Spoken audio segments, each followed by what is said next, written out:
welcome to the future, otherwise known as episode 53 of Tomorrow's World Audit Time. Good afternoon, Mark.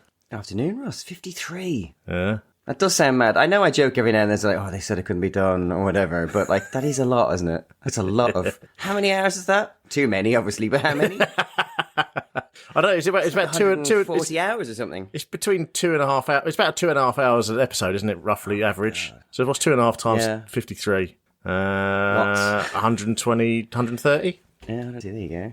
Oh, yeah. Keep you occupied, wouldn't it? On a long journey. On a long journey? On the longest journey. Anyway, yeah. Right. I think, though, despite all of those recordings, I think this is the first time we've ever recorded on a Saturday afternoon, isn't it? It is, yes. Yes, it's the first time we've ever recorded on a Saturday afternoon. I think we've done pretty much every other day, right? But not a Saturday. Which may affect my performance, Mark, because I was out late last night. Yep. Celebrating my friend's book launch. Should I put a plug in for his book? I don't think I've had a friend who's written a book before. I was about to say, plug it. Well, any of our listeners who enjoy football or reminiscings about the 80s and 90s, my friend's just published a book called The Battle for Newcastle United, Kevin Keegan, Mike Ashley, and One Man's Search for Football Salvation. His name's Andrew Nagy, and he did a little reading of it last night, and it's very funny and very enjoyable. So anybody out there who wants something to read, I recommend it highly. I can recommend it purely in having met him and discussed the book with him and laughed my arse off at what he was telling me about the book that I hadn't read. So I think it's highly recommended. Yes. Oh, and that's the other strange thing as well. Another unusual thing about this episode, Mark. I believe this is the first time we've actually watched the episode together in person, isn't it? Absolutely true. Yeah, no, it is. I think we tried it once before, but the episode was so bad. We immediately agreed we were never going to cover it at all, and bad in terms of like there was just nothing to discuss. It wasn't like it was awful, and it wasn't that it's just that literally it was just devoid of anything. We were sat there quite silently watching. I can't even remember what it was, but it was just. Whereas this one, yes, we did. We watched it. You came over to visit. Came all the way over. I did all across the sea. Yeah. To your little fisherman's island. Yeah. And we sat down and we watched it. And then we realised halfway through that we really should not be sharing our views on the episode and trying to make each other laugh. So we then kind of made a compact that we would not record an episode for a month, forget it completely, and then it would all be fresh again. Yes, that and obviously the rest of the alcohol we drank that evening after we watched the episode. And we did it for you, listener. Yeah, so thank us. I did buy that book. I did realise when I rewatched the episode this week that the only thing that I'd remembered from the episode pretty much was Peter Snow and his light bulb,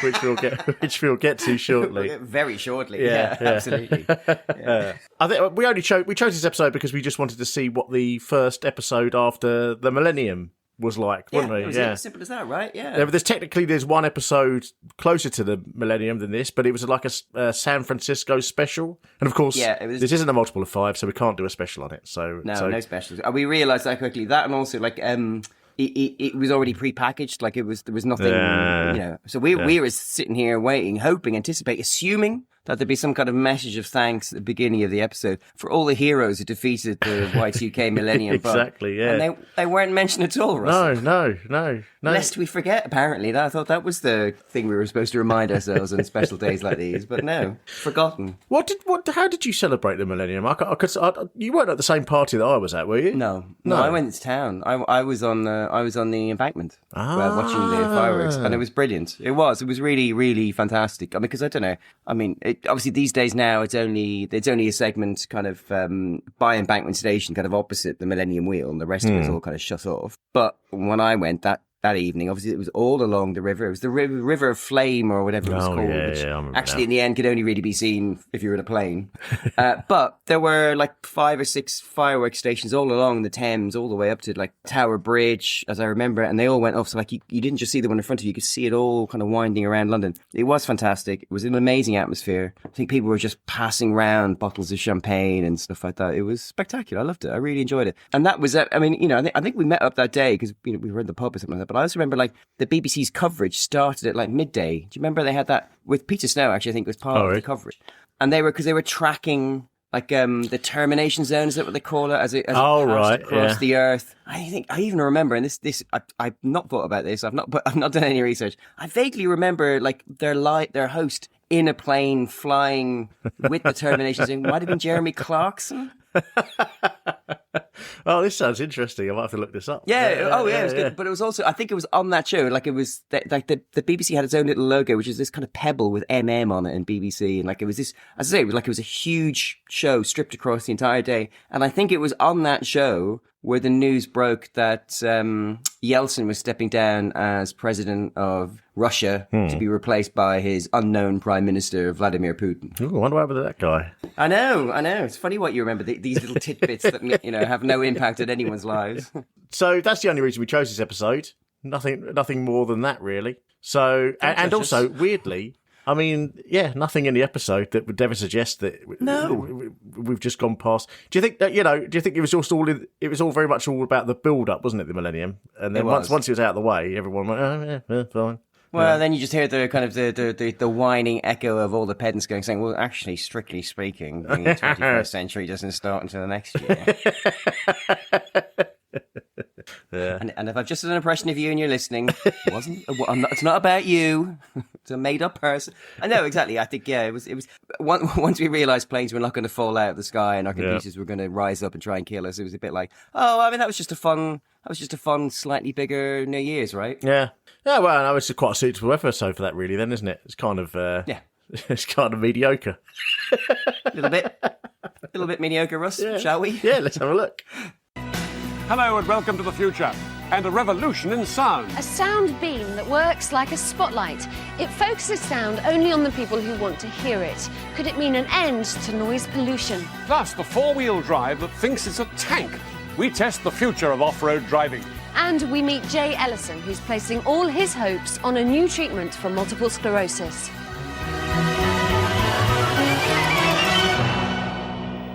First, a new device which could transform the way in which we experience sound. Normal sound from a voice or a speaker is like the light from a bulb. Switch it on and it radiates everywhere. Just like when I shout to Philippa over there, everyone can hear me. But an astonishing new technique from America makes sound travel in a totally different way. Less like a lamp and more like a torch or a spotlight. Well, Anya Sitaram has been in Boston hearing all about it.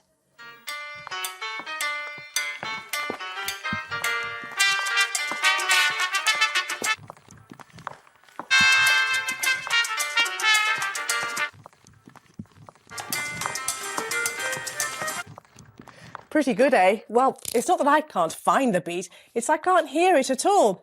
In fact, the only people who can hear the music are the dancers themselves. That's because they're standing in their own personal sound beam, pointed at them just like a beam of light.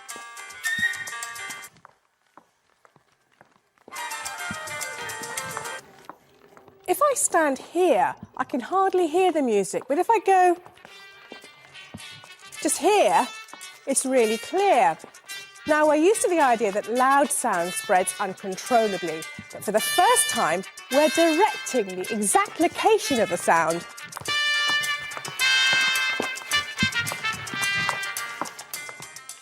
The audio spotlight is the most revolutionary way to generate sound since the loudspeaker, and it's being developed here at the MIT... Anya, could you come upstairs? Hi, is that Joe? I'm on my way.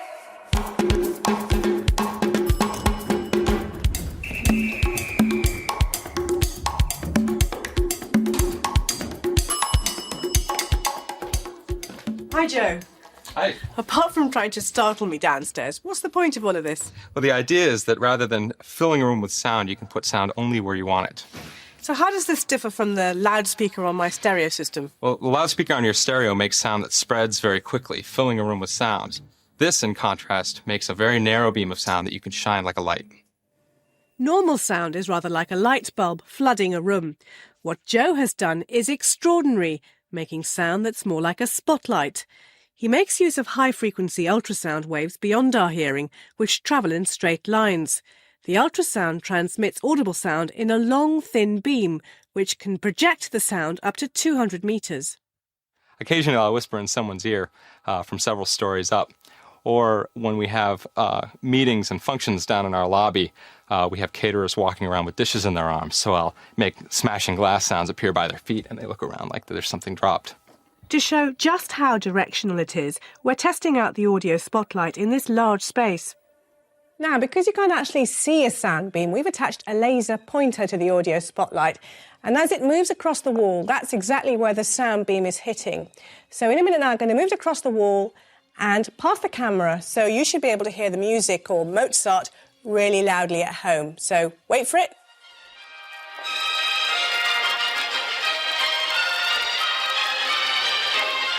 It sounds tinny compared to normal hi-fi quality sound because Joe is still perfecting the bass. The beam is extremely narrow, just half a metre wide.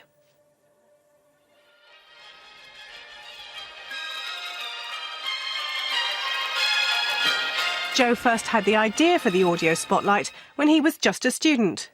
Well, I had been a loudspeaker engineer since high school, and I was always very frustrated with the inability of a loudspeaker to control where your sound was. So I had the idea of using interacting ultrasound beams. What Joe does first is combine the music with ultrasound. This recreates the complex wave patterns of the music at a much higher frequency that can't be heard.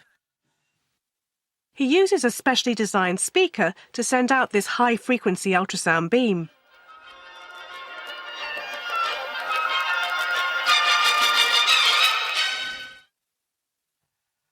Physical properties of the air then distort the beam, producing a range of frequencies, including audible sound.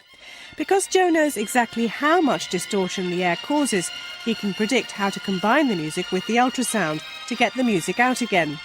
The possibilities for its applications are almost endless. So, for example, in a museum, if you're standing in front of a painting, you may want to hear something about that painting, but you don't want to have to disturb people who are standing at other paintings. The sound beam can't cover very long distances yet, but once perfected, it could be used to pick out just one person in the crowd, a personal message system in public places like airports and stations, or even a personal speaker for music. Maybe someday we'll be able to travel on the plane without having to use headphones. You already have your own personal light source and your own personal air source. Why not your own personal sound source right above your head? If the audio spotlight catches on, it could transform everyday life, bringing peace and quiet to otherwise noisy places. But sometimes we don't always want that. Joe, over here!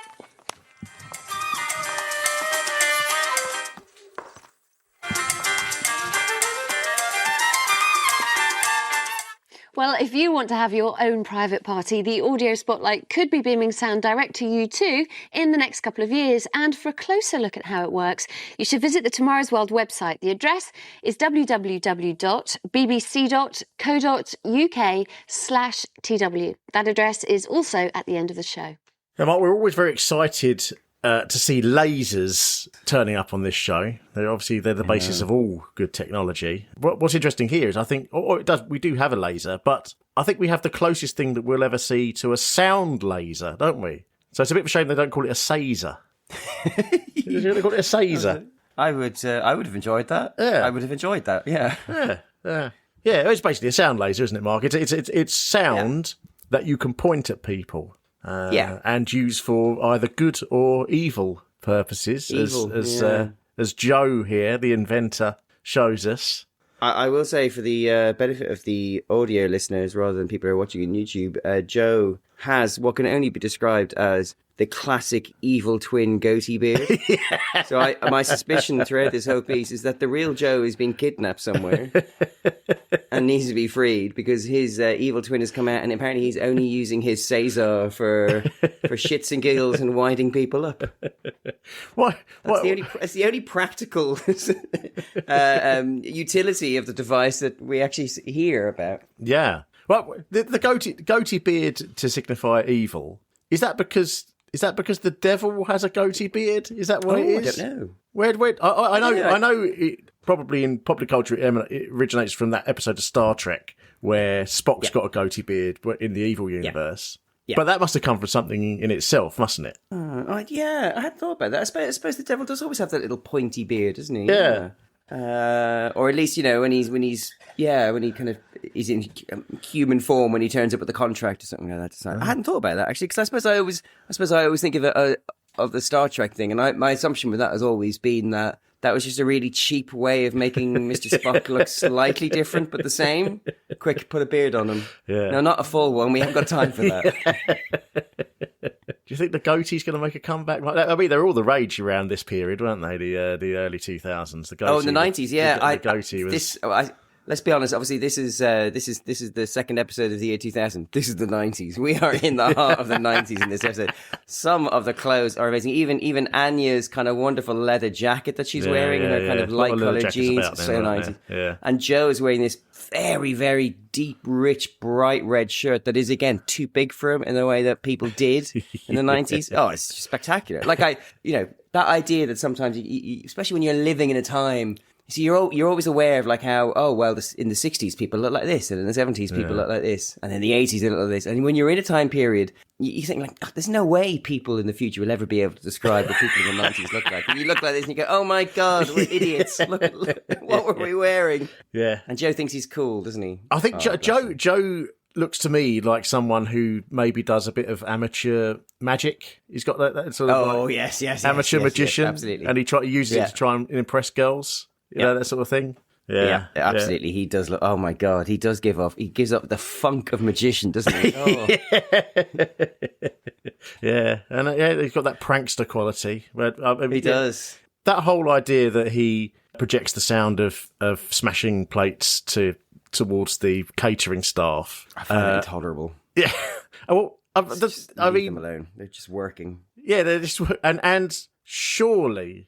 Well, there's a couple of things. Surely, after the first time, they're not going to fall for it. And secondly, it's quite the speaker, although it's an impressive piece of tech, it's still quite tinny, isn't it? Yes. And I don't know whether I'd be fooled by a very tinny sound of breaking crockery. I think I'd be shocked by a hyper-directional noise being beamed into my ear. Yeah. And I'd be annoyed by it, but it wouldn't trick me. It would piss me off.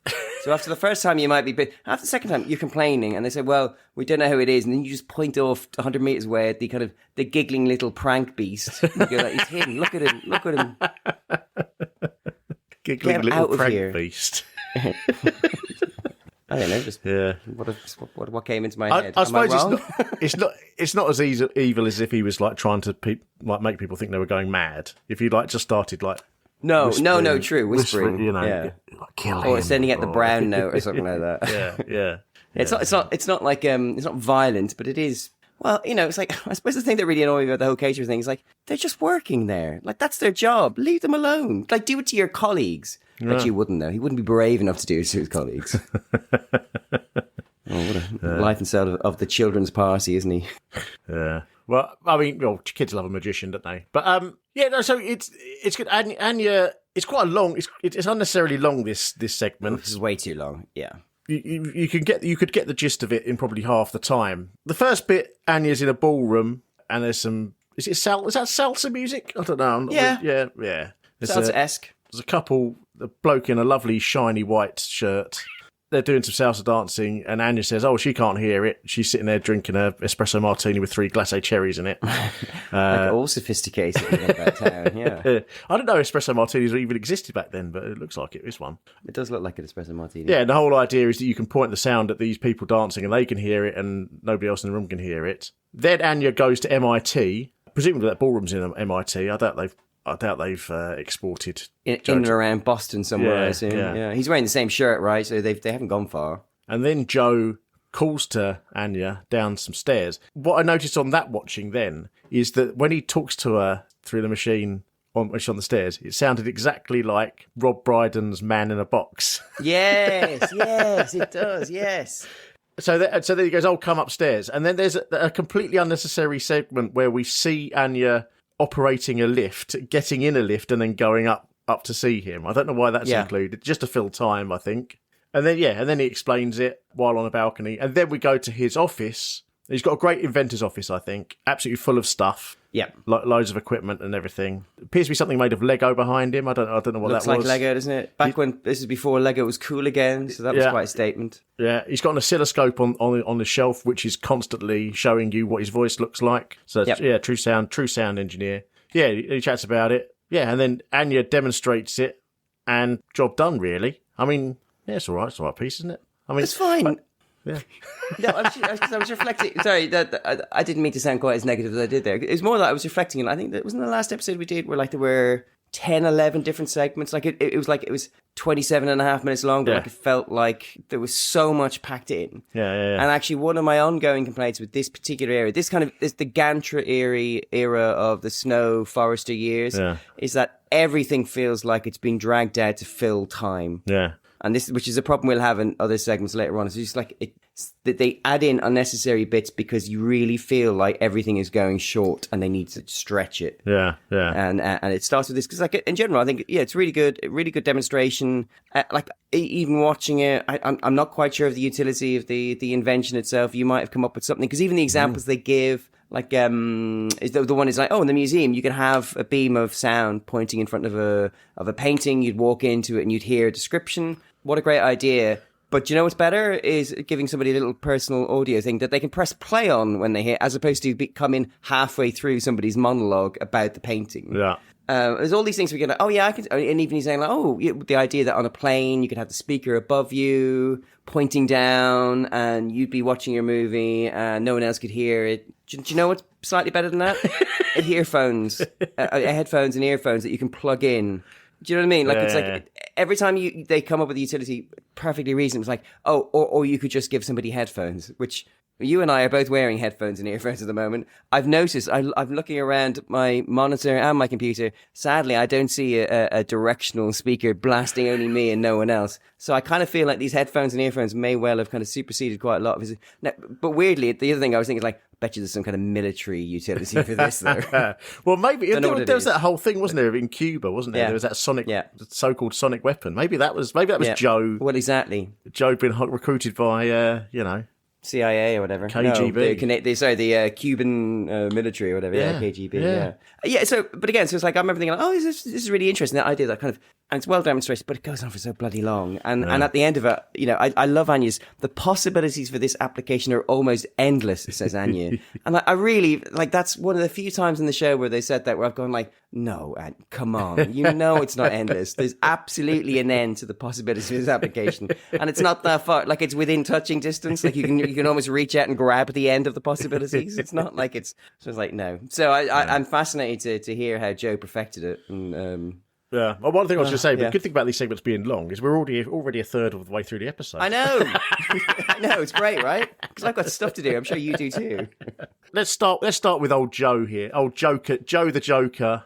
Yeah. Dr. F. Joseph Pompey. The F stands for Frank. He's obviously doing that sort of F. Murray Abraham thing. Yeah. Which I like. Although I did look up F. Murray Abraham. You did? And his name's Murray Abraham. His name's Murray Abraham. Yeah, just stuck the F. He just added the F so it could be different. Yeah. Okay. Whereas F. Joseph Pompey, he genuinely is called Frank Joseph Pompey, but he goes by Joe. Also interesting, his surname. What a surname! His surname is Pompey. Yeah. I also looked into that, and it is like a there's a certain name, I can't remember what the name for it is, but there's a name for surnames that are based on places, and it just does mean you're from that place. Yeah. But I mean, that presumably means his ancestors were just very canny and got out of there before, the whole place got...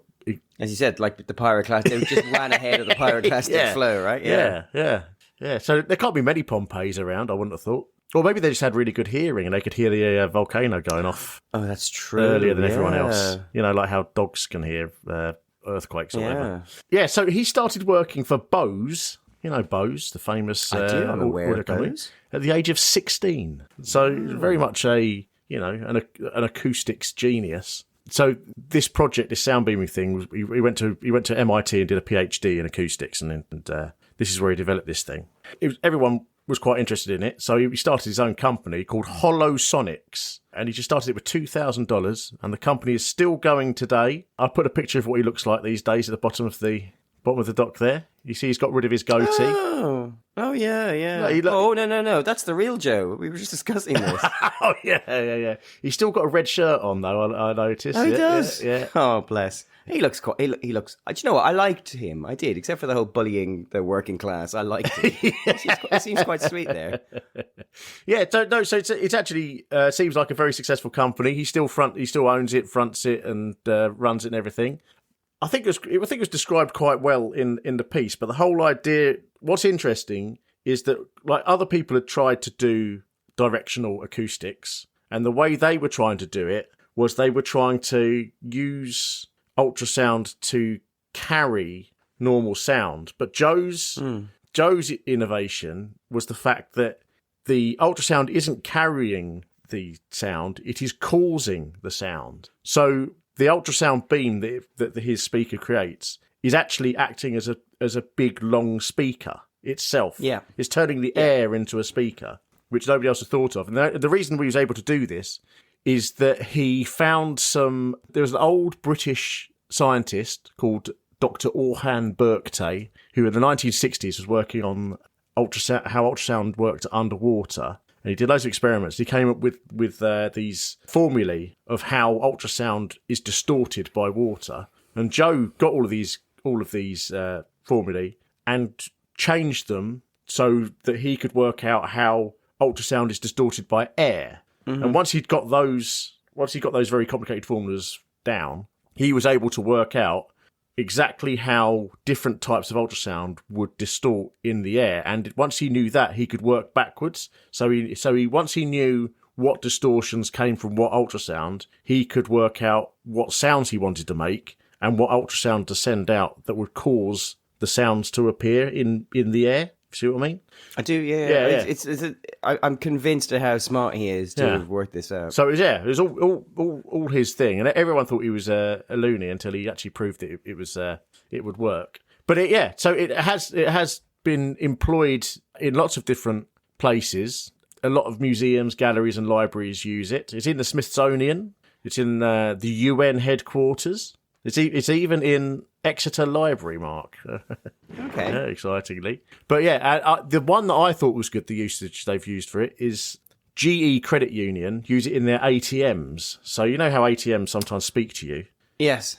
They've got it so that only the person standing in front of the ATM can hear what the machine's saying. So it's got more privacy from, for people standing behind you, everything like that, which I think is a great use for it. That is a good use of it. Yeah. Yes. And obviously it's been used for things like directional advertising. So they put it in billboards and like bus stop posters and things like that. They've tried doing it in that. Hospitals as well. So if you've got a waiting room, waiting rooms normally have a telly in them. Yes. So they've got some hospitals have it so that the telly has directional sound, so only the people in the waiting room can hear it, so that it's not disturbing patients trying to get to sleep. That's another good use for it. That's good. Yeah. There's a couple of universities that have tried using it in their classrooms. So like people tend to zoom into stuff a lot more these days.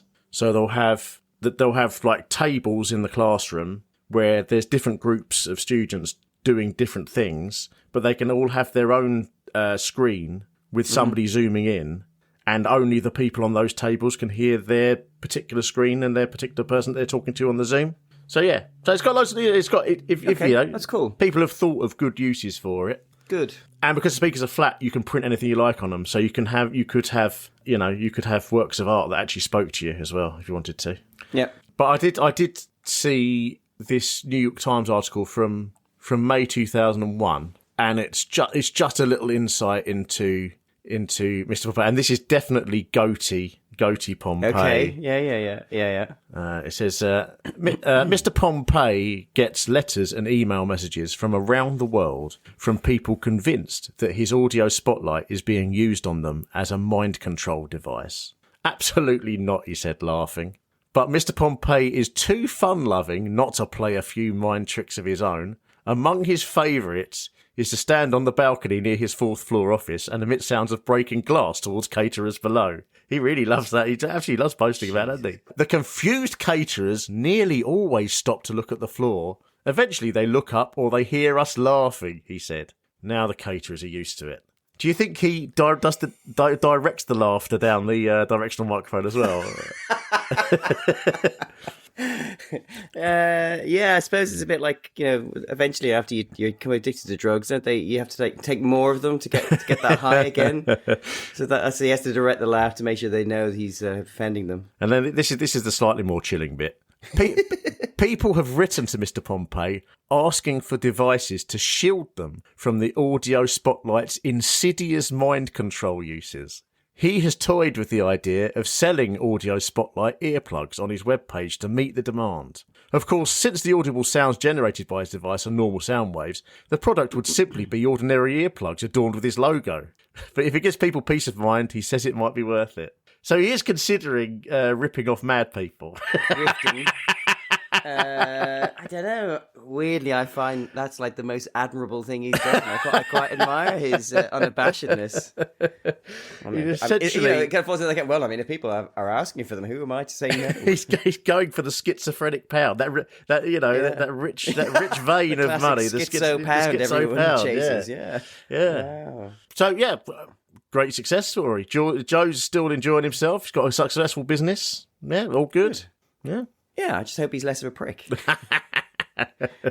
Well, there's the one thing we know. It's becoming a successful businessman means that you definitely do not become any sort of complete prick at all. I was actually, just before we move on, I was going to say, speaking of prick, we did not discuss the very beginning of this segment where Peter Snow has in front of him a light bulb. Oh, yeah. The studio's dark, the light bulb glows, and he just puts his hands down in front of his penis where this kind of white shape is like, it is one of the most astonishing things I've ever seen in this show. And you'll be shocked to know it's either going to be the coming soon picture on our Instagram and Twitter, or our front page. The front cover of the they could have put that light bulb anywhere. Yeah, and they absolutely positioned it perfectly in front of his crotch. Perfectly. Yeah, absolutely. And just to see his hands slowly come down. A bit like Tom Cruise in Magnolia, where he's, was it Frank T.J. Mackey or whatever, respect the cock. That's so odd. And it's like, I think we sat there thinking, are we pissing ourselves laughing? It's like, it's a minute and a half into the show. You're thinking like, well, that's it. The show's peaked now. There's no point in us watching any more. And in many ways, that's true. Yes. Now, when we were filming in San Francisco, Lindsey Fallow and I were measured up for that elusive luxury, jeans that really do fit. The secret is in the measuring. We were both sent into a high-tech sizing booth to be zapped with light.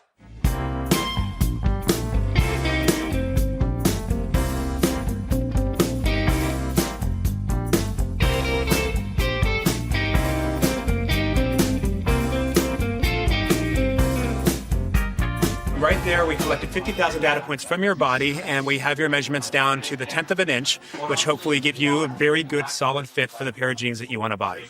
Well, at last our jeans have arrived, along with Lindsey, and here they are. Thank you.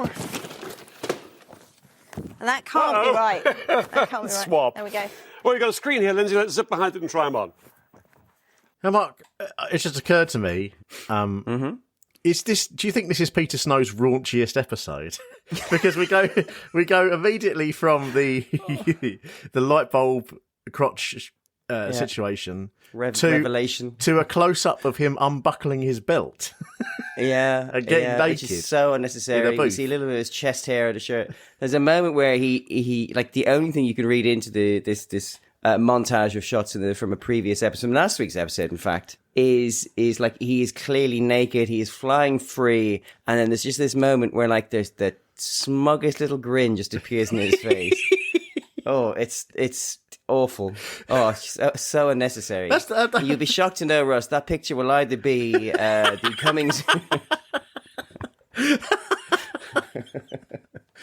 I thought my initial answer was like, "Oh, that'll be good for new episode coming soon." And I thought it actually just looks like he's coming. That's not an illusion so much as it just might be a truism. But that's the thing. Like they're recapping something that happened in the previous week's episode, so only a week before. Yeah, and then they've decided to replay that specific. Like as if they've gone, that was absolute TV gold. We need to show that again in full a week later. it's a bit of a. I can understand if it was like 6 months ago or even 2 months ago, or whatever. But just before Christmas. If it was before Christmas, that's like 2-3 weeks ago. But it's like no, it was literally last week. So you and I always have an issue with the idea of recapping something that either happened in the same show or within a week. Beyond like a competition or something like that. It's like, it's just annoying, it's patronizing, and it's clearly filler. Like, just put something else in. Stop trying to pretend it's not filler. But again, like, yeah, I mean, I think we bailed on the San Francisco episode before we saw this segment.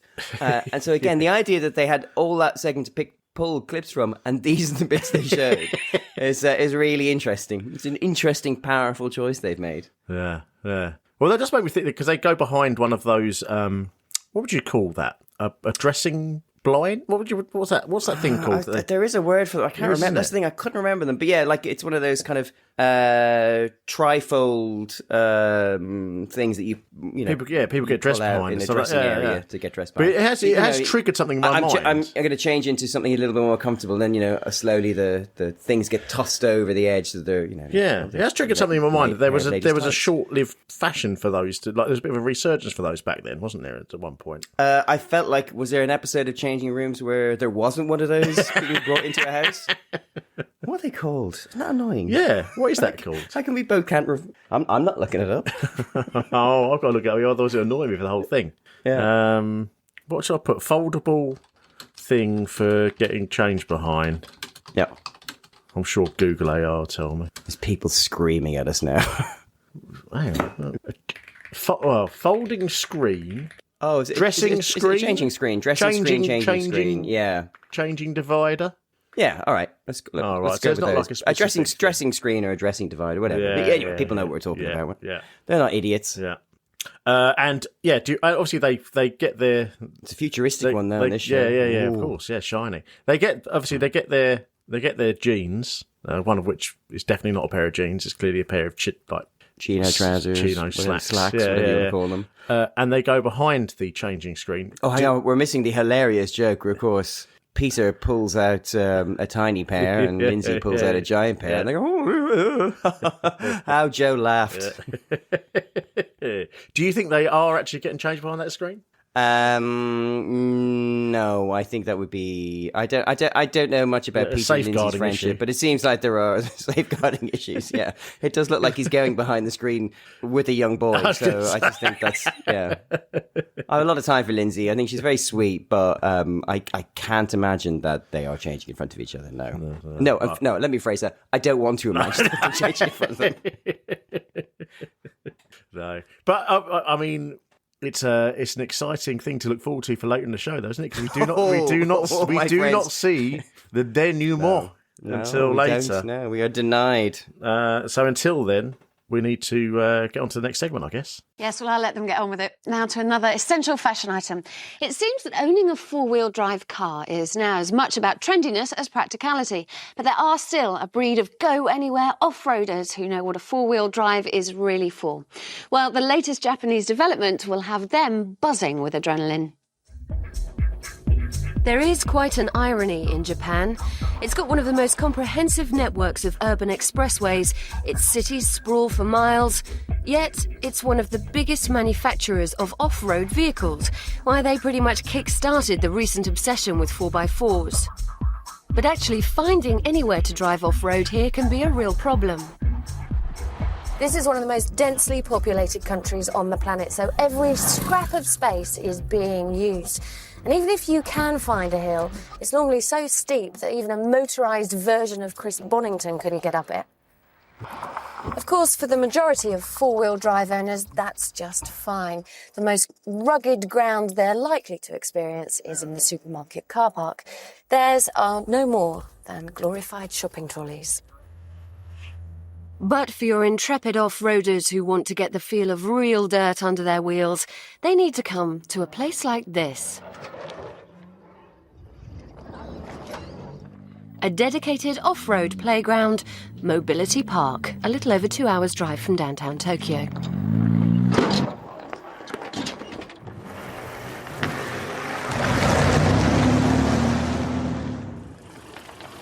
In the strange fraternity of the off-roader, bigger and rougher is better. The more rugged your 4x4, the more respect you get.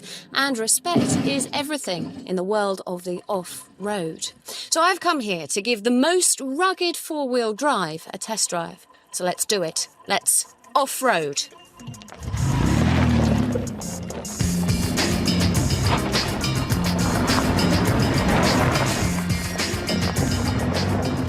Aha, an ordinary 4x4 vehicle, you might be thinking.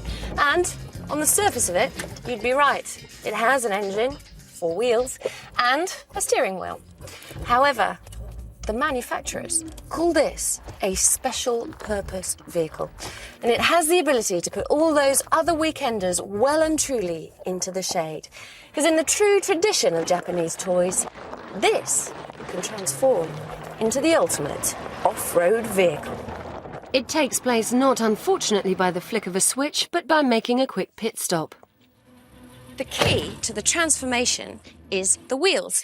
You simply remove them and exchange them for one of these. The transformation procedure is pretty straightforward.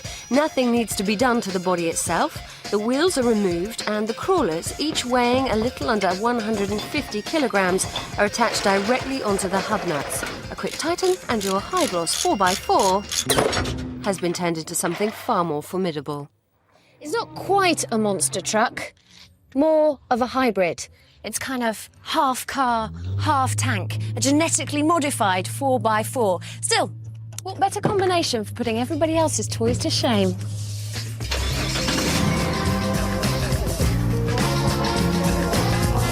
I love it.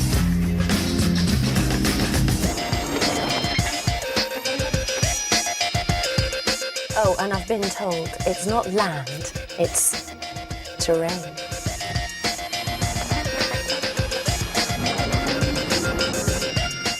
It's like driving a normal car. You can drive it just like driving a normal car, apart from it's really juddery and makes horrible noises. What was that? I think I like it all. It feels jerky all the time. Well, actually, by testing it this way, we're not being completely fair. The terrain here is dry and fairly hard, but what the tracks are designed for is soft ground, particularly snow. So when your average 4x4 is getting bogged down, this should sweep past with minimum effort. A perfect off-piste cruiser. To be fair, if I was an off-roader, I may be having a whale of a time. But off-roading isn't really my thing.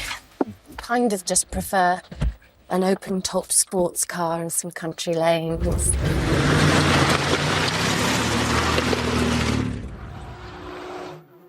For the car that sees more than its fair share of sand and snow, the crawlers may be the perfect bolt-on. But if you've got a four-wheel drive that spends more time on-road than off, then these are probably an accessory too far. Well, for me, the steering was a little on the heavy side, but the developers actually left us at the end of the day's filming with the crawlers still on the vehicle, quite happy to go on a 1.5-hour journey home on the road. Philippa's absolutely doing a great job here, because basically this whole segment is her going, this is a rubbish invention, everyone involved is a complete loser. Yeah. Yeah, she does not hide her disdain for the whole enterprise in any way, shape or form, does she? She's brilliant. Yeah, it's great, because that's how I felt about this segment. So it was nice that I had someone matching my mood. Yeah. I think you might be right, because obviously the closest thing to this era that we've watched before was the James Bond episode, and that was November '99. So it seems almost, and obviously she went to Japan for that, for the man with the helicopter backpack. So it seems pretty much certain that this was the same trip that she did this in. Yeah. Presumably, you've seen the man with a helicopter backpack, then turning a Mitsubishi into Johnny 5 is probably not nearly as exciting. But I hadn't thought about it, but you're right. They clearly filmed this after that, didn't they? Because if it was the other way around, she might have a bit more enthusiasm. Yeah. But she has none, so she seems quite tired and weary about the whole thing, yeah. Although, I mean, fair play to her for driving in Japan. Because I was thinking, when I was watching her drive, I was thinking, I wonder how difficult it is to drive in Japan, because presumably none of the signs are in English letters, are they? Are they just all the signs will probably just be in Japanese letters? So you wouldn't be able to read anything. I mean, these days obviously you can use GPS and stuff, but back then must be an absolute nightmare trying to know where you're going and like trying to heed warnings and things like that. I'm just looking at them now actually because and I think they are. So it looks like the main directional ones are obviously in kanji, but then underneath they have it written out using a European alphabet. Oh, right. So you know if you go left it's this, and if you go right it's that. And then the other ones, all the hazard signs, obviously they do have some kanji underneath, but then I think they're all quite clear as to what they're telling you. So, and actually the reason I was thinking about that is because obviously we're going to Japan in October, and we will be doing a little bit of driving. Oh, really? And well, I say we, Josie. I don't. You're going to strap the old tank tracks on the car? Think about that. Well, I was. It was only when we were, we're looking at a car. I want to get one of those fabulous mini cars, but we are really struggling. Yeah, the K class, right? We're really struggling to filter out all the cars with tank tracks for wheels. It's just it's almost a full-time job, Russ. It would be good though to drive around Japan in the Thunder tank, wouldn't it? It would. I hadn't thought about the Thunder tank for a long time until you added it into the notes. I mean, it is fairly reminiscent of the back end of the Thunder tank, isn't it? I do. You could dress as Panthro, and Josie could dress as Chitara. That's true. I mean, who else would you have dressed as? That's the only woman in the cartoon, right? Yeah, it's a good point, actually. Oh, bit sexist to talk Thundercats, thinking about it now. Who do I write to? Are you cancelling Thundercats in real time? Yeah, I am, yeah. Wow. So, I mean, it looks kind of... What it looks like is it looks like an idea a child had that someone has... someone has gone, well, let's just do this thing, the idea this child's had. I can see the benefit. The thing is she points out that actually the test they're doing, because they're driving it around like this little 4x4 adventure park thing, which is very dry and dusty. And she points out that actually it's designed for, snow and things like that. And so I could see, which makes sense. Makes total sense to drive it in the snow. Yeah. I mean, that's great idea. Because I think snowmobiles have tracks on them, a lot of them, don't they? Yeah. But I don't think Japan doesn't have. Does Japan have top of Mount Fuji or something might have a bit of snow on it, but other than that, it does have a lot of snow. The Northern Ireland gets So because they've hosted the Winter Olympics on a few occasions. So is it Nagoya? I think hosted the Winter Olympics. It does. It's like it has quite a mountainous part to it. I mean, one of the reasons Japan has these really large populous cities is because quite a lot of half the islands are like basically alpine regions. Yeah. So everyone's kind of squished into the bit that isn't mountainous. I mean, you've seen the videos of like the monkeys in hot spring spas and stuff. Oh, that's all Japan. Yeah, there is a lot of snow there in some places for a lot of the winter. Yeah. But at the same time, it's Japan, right? It's so like they probably cleared their roads quite effectively. Yeah. Like you probably don't have to worry too much. Although you're not really off-roading. Famously, the Japanese don't salt their roads. Oh, I know that. Yeah, they don't. Yeah, they refuse to salt their roads, because they're worried about their cars rusting. So yeah. So okay. So maybe that's part of it. Mitsubishi Pajero, Mark. Pajero? How would you pronounce that? I say Pajero, I think, yeah. We used to call it something else. Well, this is the thing. In Britain, it was called the Mitsubishi Shogun, which is a much better name. Much better game. But it was only called that in Britain. But it was called the Pajero around, obviously in Japan and most of the world, apart from Spanish-speaking parts of the world, or places that might have a lot of Spaniards in it. So Spain, North America, South America. They had to change the name to the Montero because pajero means wanker in Spanish. But then you think, I can see why you might avoid that. Yeah, but you think, well, why not call it a Shogun there then? Well, yeah, why do they call it the Shogun everywhere? It's a better name. Yeah, it's a great especially name. in North America. I mean, they love guns. It's true, and shows. Yeah. Very strange marketing decision. You said in the notes that you can't even buy Mitsubishi in the UK these days. Can't buy Mitsubishi. Are they gone? Have they vanished from our... They've vanished from our shores. Well, I mean, you can buy a second-hand Mitsubishi, but you can't buy a new one. Yeah. Yeah. I didn't know that. Yeah. They just... I've got a theory, Mark. They made all their money if you ever talk to old ravers from the 90s, they always wax lyrical about how great their ecstasy tablets were and how the Mitsubishi branded ones were the best ones. So I just think maybe Mitsubishi made all of their money in the UK selling ecstasy tablets to ravers in the 90s and you know, decided to never darken our doors again. Bailed. Yeah. But I do take exception to Philippa suggesting that the Japanese started the 4x4 craze. But that's absolutely nonsense, isn't it? I mean, Japanese famously drive lots of small cars, as you just mentioned earlier. Like, you know, I mean, they might manufacture quite a lot of 4x4s, but they're almost always for the foreign market. I mean, Range Rovers were around long before any of these Mitsubishis or anything like that. And the American obsession with 4x4s came about because the manufacturers realised that 4x4s count as commercial vehicles rather than normal cars, so they didn't have to do any proper crash testing or anything on them, so they could have much higher profit margins. So they deliberately pushed them onto the American market until Americans became obsessed with them, and that's why they all drive massive, giant, truck-sized cars. Do you remember when they banned bull bars from 4x4s here? Yeah. And they were on some 4x4s, and there was people who were up in arms. No one mentions them these days, do they? No. Yeah. I can't decapitate any children anymore. It's health and safety gone mad. Gunking up my bonnet with their kid juices. Get them off. Yeah. Anyway, I mean, this falls into the category to me. It's like, this is car as hobby rather than tool. So I checked out ages ago. I'm sorry, Russ. I'm learning all this for the first time. I barely watched this segment. I do suspect, I do think she's just parroting what she's being told by the enthusiastic Japanese car handler. When it comes to like, I mean, SUVs, they're basically Japanese, right? Yeah. Well, I think she's relying on the Japanese handlers not really listening to her very much, because she's really slacking off their invention for most of the piece. He's kind of stupid. Yeah, I just do that little Fast Show reference as well at the beginning. Let's Off Road. Which you never hear references to that sketch anymore, do you? That's a great observation. It was like one of the main sketches when that Fast Show first came out. The Let's Off Road sketches were like one of the main sketches, and nobody ever mentions it anymore. I even tried to find them, like one of them on YouTube. Nothing? They've only got the sketch where they go paintballing. They actually haven't got any of the sketches where they actually off-road. It's weird. Yeah. Maybe Mitsubishi, wiped them from the internet as well when they left the left the country. I don't know. Yeah.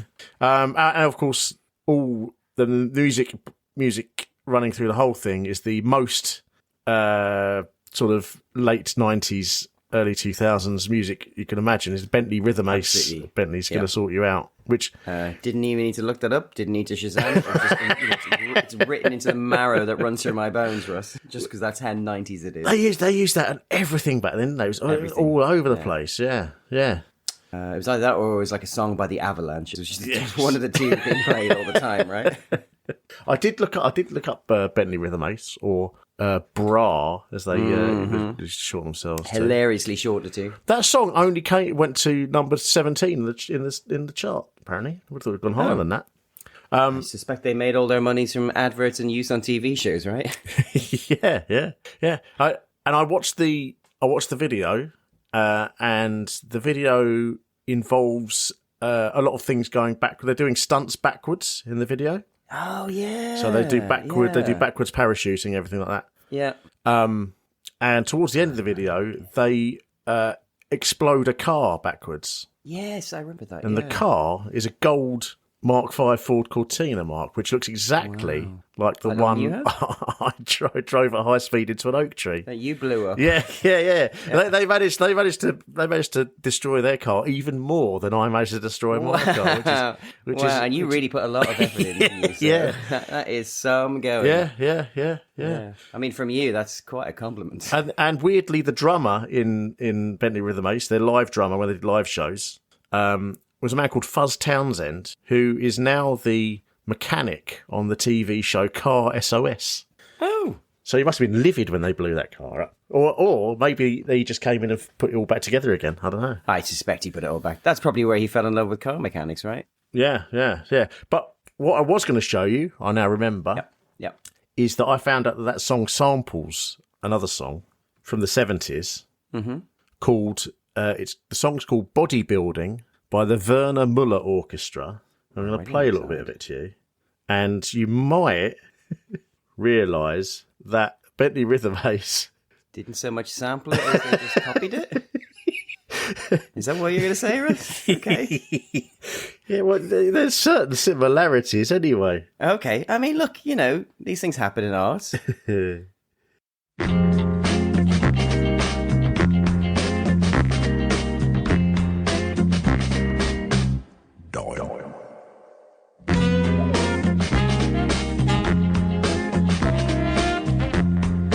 Oh, what a body.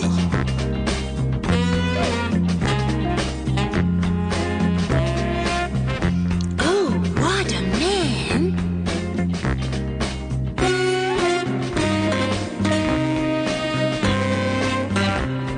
He's ridiculous.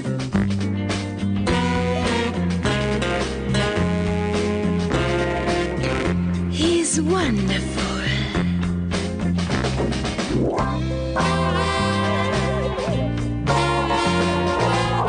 I hate it.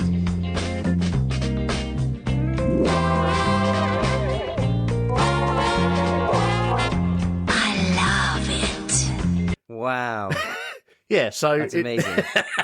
Once you've heard that, you go, "Oh right, okay." What did Bentley Rhythm Ace do exactly? They just played that song in a slightly different order on more modern instruments, I guess, And slightly quicker as well. Wow. Oh no, the scales have fallen from my eyes, Russ. The Emperor has no clothes. I think I actually prefer that older version because No, that's I really prefer good. I prefer the that- sort of that's like slightly cracking. camper sort of more silly That silly has nature to it. character to it. Yeah. So unfortunately, that's Bentley Rhythm Ace cancelled, Mark. Oh no, we're gonna have nothing left of our childhoods. Yeah. So let's cancel Mitsubishi and actually the whole Japanese nation now as well because and Thundercats. Yeah, because Oh yeah. I discovered that the first the first time that this idea for putting exactly the idea that's in this piece. Yeah.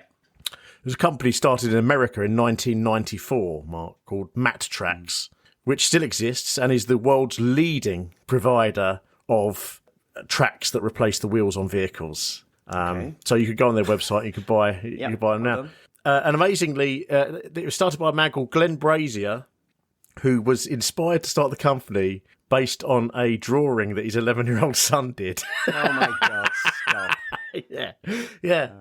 And so now, you can now buy a whole range of them to fit all sorts of vehicles, from like those little sort of ATV things, those sort of off-road go-kart type things, all the way up to like lorries and combine harvesters, even like that big, up to 20 tons. You can have vehicles that have these things on them. And I think the most impressive thing that these Mattrax have done is they put them on a Humvee, not any Humvee, Mark. You know the film The Rock?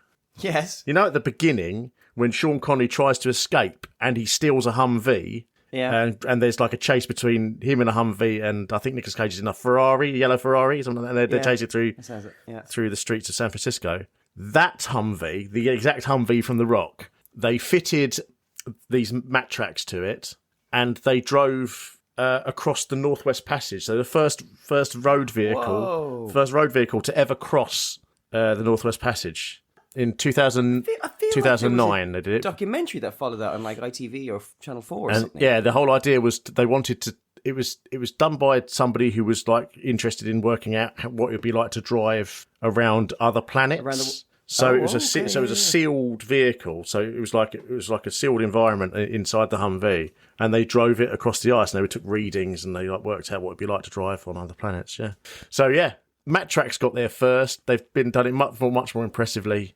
Philippa is completely well within her rights to treat that whole segment with disdain. It's an absolute travesty. Oh, thank God. Let's move on. Speaking of which... Now, patron Lindsay, come out and reveal all, please. Not quite all. Well, here we are in our new jeans. What do you reckon, Lindsay?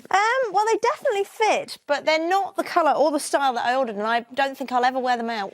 Well, mine are exactly what I wanted. Nice and loose-fitting, just the job for easy wear. Excellent. Well, no, I think next time I will buy some and get my mum to take them up. Anyway, Philippa, I think we can say an interesting experiment. And you both look gorgeous. Well, I've certainly been waiting with bated breath until this moment, Mark, because I'm glad unbait that Brett, I can finally concentrate on everything else now that I know the outcome of their... You have seemed strangely distracted. I really wanted to see whether those Peter's loose-fitting chinos, Oh my God, they're really amazing. came I up actually to looked muster. close there. They might be cargo pants. I think there's a little pocket in the side. Oh, really? Yeah. They're horrible. They're really dreadful. Like they're so unfitting. And yet he is absolutely delighted with them. He keeps a miniature swingometer in there. I think we know he does, Russ. I think the glint in his eye and the grin in his mouth thinks he does at least. And I do love what Lindsey says. I think Lindsey's quite funny in this bit, but she says they definitely fit. But the jeans are neither the colour nor the style I ordered, and I definitely wouldn't wear them out. Which is like, so that's a success? And by wear them out, does she mean wear them out or wear them out? Oh, gosh, I don't know. I think initially I was assuming she means wear them out. But actually, I think you're right. I think she means just wear them out. Like at all, yeah. Like she might wear them in the house when no one's around. That's about it. Yeah. I mean, I disagree that they fit perfectly as well because I think they're a little bit ankle swingery. There's not much length to them, is there? There's a bit, they're hovering above her horrible trainers quite a bit. But yeah, no, I mean, a great advert for whatever that company was that we don't know about from last week's episode. You think they get it right? Yeah. I mean, they're on TV. Yeah. And I think in the clip, in the little montage, doesn't the guy say he takes 55,000 data points or something like that? He says to Lindsey, we measure 55,000 data points and it's accurate to within 1/10 of an inch. And I was thinking like, I'm not very good with imperial, but 1/10 of an inch is actually, doesn't seem like it's that accurate. It's not a millimeter, 55,000 data points. So every data point except what colour and style do you need it like? Yeah. I did actually look him up, that fella. Oh, yeah? In that piece, just for a laugh. He's on LinkedIn. Oh, yeah? David Bobrow. Yeah. He's now the design program manager for Amazon. Is he now? He used to work for Meta. I don't know how to say that word. Meta. And before that, he worked for Audible. His spiel on LinkedIn says that he's a results-driven program manager and executive producer with expertise in structuring content strategy, operations, and partnerships for UX, VR, editorial, brand, and entertainment content. Notable achievements include launching high-profile projects such as Meta's Remote Presence Design System, Reality Labs Avatars in Mobile plus VR, and Novi Digital Wallet Sound plus tactile design. Nowhere in his LinkedIn profile does he mention sending dodgy jeans to small TV presenters. Amateur gene rustler. Yeah. Weird he's left that off, isn't it? Yeah. Well, that was worth it. Yeah. Thanks, guys. Cheer us up with a nice medical piece. Yeah, it's our favourite bit. Coming up, school outings weren't like this in my day. Chuck away the exercise book and bring the Go Anywhere field trip computer. Multiple sclerosis, or MS, is a debilitating disease of the central nervous system that could hit any one of us. There's no cure, but doctors in the United States are trying out a cancer therapy that they think may help to treat the very worst form of the disease. It's leading-edge science and the risks are high, but for one man, it's preferable to what looked like certain death.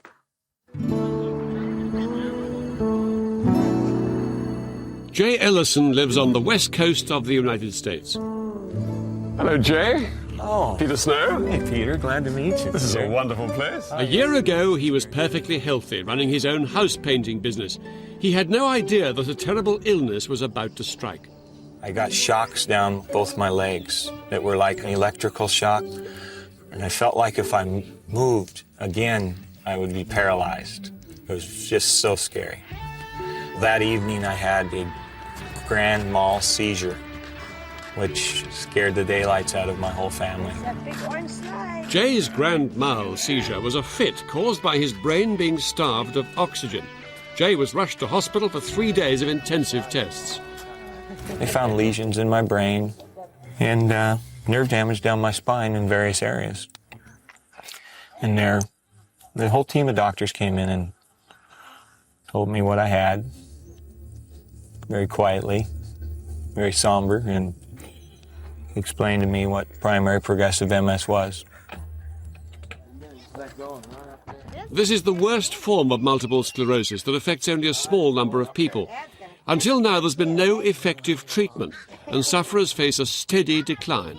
Jay's was exceptionally fast, and he feared for his life. I probably lost functions on a daily basis. With every step I would take with my legs, I would get an electrical shock. It obviously eventually put me in a wheelchair. I had all involuntary muscle movement on my upper body nonstop. My whole body seizured. It's like a tremor. It just shakes all the time. I was like a fish out of water. If you took a fish out of water and put him on your kitchen floor, that's what I looked like, flopping 24 hours a day. Jay is up and about again today, and he puts down his improvement to a radical new treatment he had in March. It was carried out here at the Fred Hutchinson Cancer Research Center in Seattle. It's actually a treatment they pioneered for leukemia patients. The key to it is, before they use chemotherapy to kill the cancer, they remove those of our stem cells that have the vital job of creating the body's blood and immune cells. Now, these particular stem cells are born in the bone marrow, growing into adult cells. But a drug can be used to release many of them into the bloodstream. And the key is to separate those crucial stem cells from the rest of the blood. This is the machine that separates out those blood cells, and what happens is that the patient is laid on the bed here, and these two tubes are connected to the patient. The blood is drawn out of the patient down this pink tube here, through a system of pipes, into this centrifuge, which spins around at 2,500 revs a minute. And that separates out the blood cells. The key stem cells then sweep up here into this collecting bottle here, while all the other cells, all the rest of the blood, goes back down this blue tube and into the patient's body again. And the patient's entire blood supply circulates something like 2 or 3 times through this machine, and the whole process takes 2.5 hours. The next stage is high-dose chemotherapy and radiotherapy. That kills the cancerous cells in the blood, but as a side effect, it destroys the immune system that fights infections. And that's where the stem cells come back in. Since they were collected, they were stored and sorted. Put back into the patient's body, they will develop into new blood cells and immune cells. In the basement, Jan Storek is looking for signs that a patient's immune cell count is recovering after transplantation. The laser is counting the number of cells that pass through its beam. We take a sample of white blood cells from the patient's blood. Like, for example, this sample from a patient that just received the transplant. We let the cells go through the flow cytometer, and the relevant information is displayed here. Each dot represents one cell. These are irrelevant cells. The immune cells that should make antibodies are in this quadrant. No sign of anything there at all. Exactly. So this patient has 0 immune cells, whereas have a look at this patient that had a transplant already 1 year ago. And suddenly you see a lot of dots. That means a lot of immune cells. And is that roughly what a normal patient should look like? Correct. If you took blood from myself or yourself, you would see about this picture. That's where the MS patients come in. They have faulty immune cells that destroy nerve fibers. So could killing off their immune system and regrowing it from scratch with their stem cells sort things out? It's a question that struck Dr. Richard Nash. We were giving a high doses of radiation predominantly to kill the cancer cells or the leukemia cells, but we saw that the immune system was being very suppressed as well. On speaking with our colleagues who cared for patients with multiple sclerosis and other autoimmune diseases, we thought that this might be a very effective way for treating patients with very severe disease to try and put their diseases into remission. They set up a clinical trial for MS patients to run alongside their program for cancer. It's still early days, but the idea does seem to work. I think currently the results here suggest that it's promising, that we're seeing some very promising early results, like Jay. And certainly we're seeing many patients who have become very stable in their disease course after having undergone this therapy. But it will take years to see if the benefits of the transplant are permanent. In Jay's mind, it seems to have halted the course of his disease. I was losing function so fast, and I don't know whether I would have lived 2-3 months past the time I had my transplant. There's just no real way to tell you an honest answer other than in my eyes, I wouldn't even be here today. I would be passed away. Here we go, buddy. Woo! Now, we must repeat that this treatment is only for those with the most severe form of MS. It's highly experimental and very risky. If you'd like to find out more about multiple sclerosis, you can phone the BBC Action Line on 0800 888809. That's 0800 888809. Calls are free, and the lines will be open from 6 a.m. till midnight every day. And if you haven't been able to write it down, it'll be on CFAX as well. Should have come with a catchy little song, shouldn't it, really? Well, for the 8809 BBC Action Line.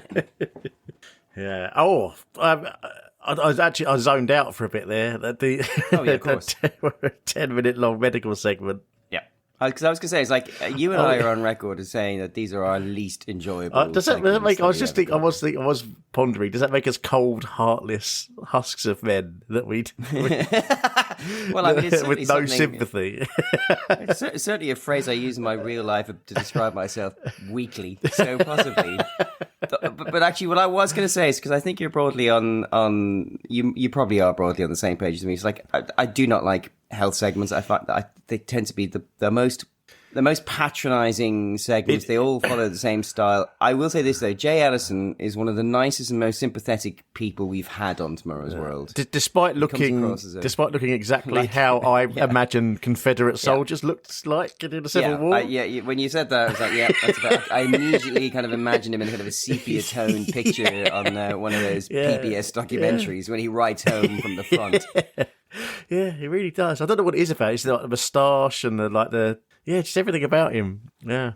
It's not actually MS at all. It's musket shrapnel. Musket shrapnel. Yeah. That does explain why grand mal is not a phrase you hear very often these days, but it does sound like the kind of archaic language that would have been used. Grand mal. Grand mal. What's grand mal mean? Well, it's that kind of high-level seizure that they're talking about. Oh, is that what they said? It's like, I think it's one of those things I didn't understand what he said. I just skipped over it. No. I recognised it when he said it, and my initial response is, I've not heard that used for, I don't know, 25 years possibly since this brought, it's like, because it used to be something a bit, it's not like consumption, but it's one of those terms that always almost kind of seems to weirdly to kind of disguise what has happened to somebody, It's, anyway. Big illness, right? Grand mal. So it's like that kind of... I see. That level of seizure that he had. Yeah. I really liked him. He's incredibly sympathetic. He seems like a lovely sort. And that's why I'm sitting here fearful that you found his name on the Epstein flight logs or something like that. Which tends to be what happens when I like someone on this show. Well, I have to say one positive thing to come out of this is that obviously I had heard of multiple sclerosis. I had never, ever bothered to find out what it was. It's one of those diseases that I'd never even bothered to find out what it was. But I also did find out about Jay Ellison. So, let's start with Jay Ellison. Yep. In that piece, do you reckon that's his wife and kid? I mean, I assumed so. Yeah, that's what I assumed. Yeah, they're certainly dressed up to feel like they're a family. But my research suggests, it's just one of two things. Either that is his wife and kid, and they left him, or that's his sister and his nephew, and it's all fine and above board. Because I found that Jay, if you look at the bottom of our documents, there's a charity in Seattle called Wish Upon a Wedding, which was set up to organise and pay for weddings for people who are terminally ill. Mm-hmm. And Jay met a woman with advanced lymphoma and called Shelley Sundstrom, and they got married. And those are their wedding pictures. And that is definitely not the woman from the piece, It's not the woman from the... No. Yeah. So they got married and then she died. So presumably he met her, because obviously the whole point of this piece is there's a connection between the cancer treatment and the MS treatment, isn't there? So I presume he met her on a cancer ward while he was getting his treatment. So it is up to the audience to decide, was Jay Ellison a dirty dog? Or was the woman and the child in this piece not his wife and child? Interesting, isn't it? Yeah, I don't know. My instinct is that it probably is his sister and niece or nephew. Did she look like a Confederate? No, but they did look very similar. I do remember thinking like, oh, they look very similar. I don't know. Actually, it's more the way they dressed. It was very similar the way they dressed. The two of them. That's Americans, though, isn't it? They all dress badly. I know, they all dress badly. I didn't want to say that. I didn't want to put it in their notes. It makes me feel bad when someone's ill. It was like, have a bit of respect for yourself. Other interesting things about Jay Ellison. Yep. Which weirdly is not mentioned in this piece, because this piece of news actually occurred before this piece was made. Classic bit of American healthcare stuff. Yep. His health insurer, Premera Blue Cross, refused to pay for his treatment on the grounds that it was experimental. Yep. So it would cost $100,000. So in the end, that cancer research lab, they stumped up 25 grand, and the other 75 grand came from a mystery anonymous donor. No one knows. Okay. Yeah. Okay, that's cool. Yeah. Well, I mean, is it cool? I mean, should he have had to do that? No, it's not. It's always like I think I have noticed a slight sea change in American discourse relating to stuff like that, where now you see more and more. So there's always those lovely, what a heartwarming story. 2 children have set up a lemonade stand to help pay for their neighbour's cancer treatment, and people are like, oh, isn't that lovely? And more Americans go like, hang on a minute. That's not heartwarming, is it? That's tragic. That's really, really dreadful. Yeah.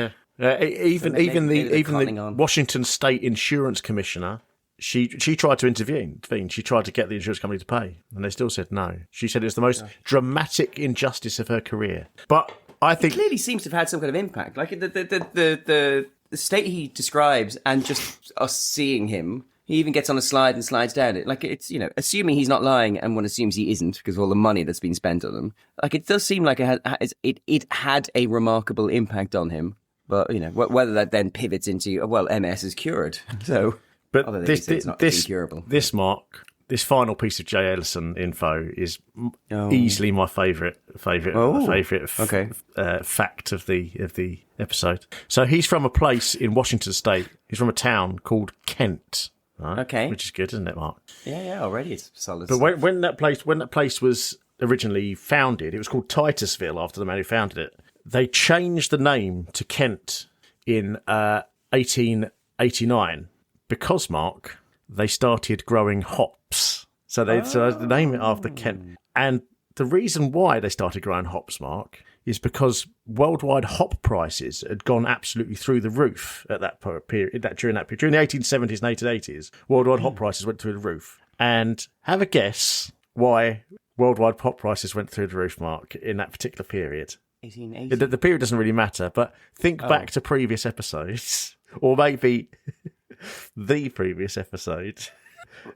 I mean, my initial instinct was like, I wonder how they solved the problem with those fucking insects.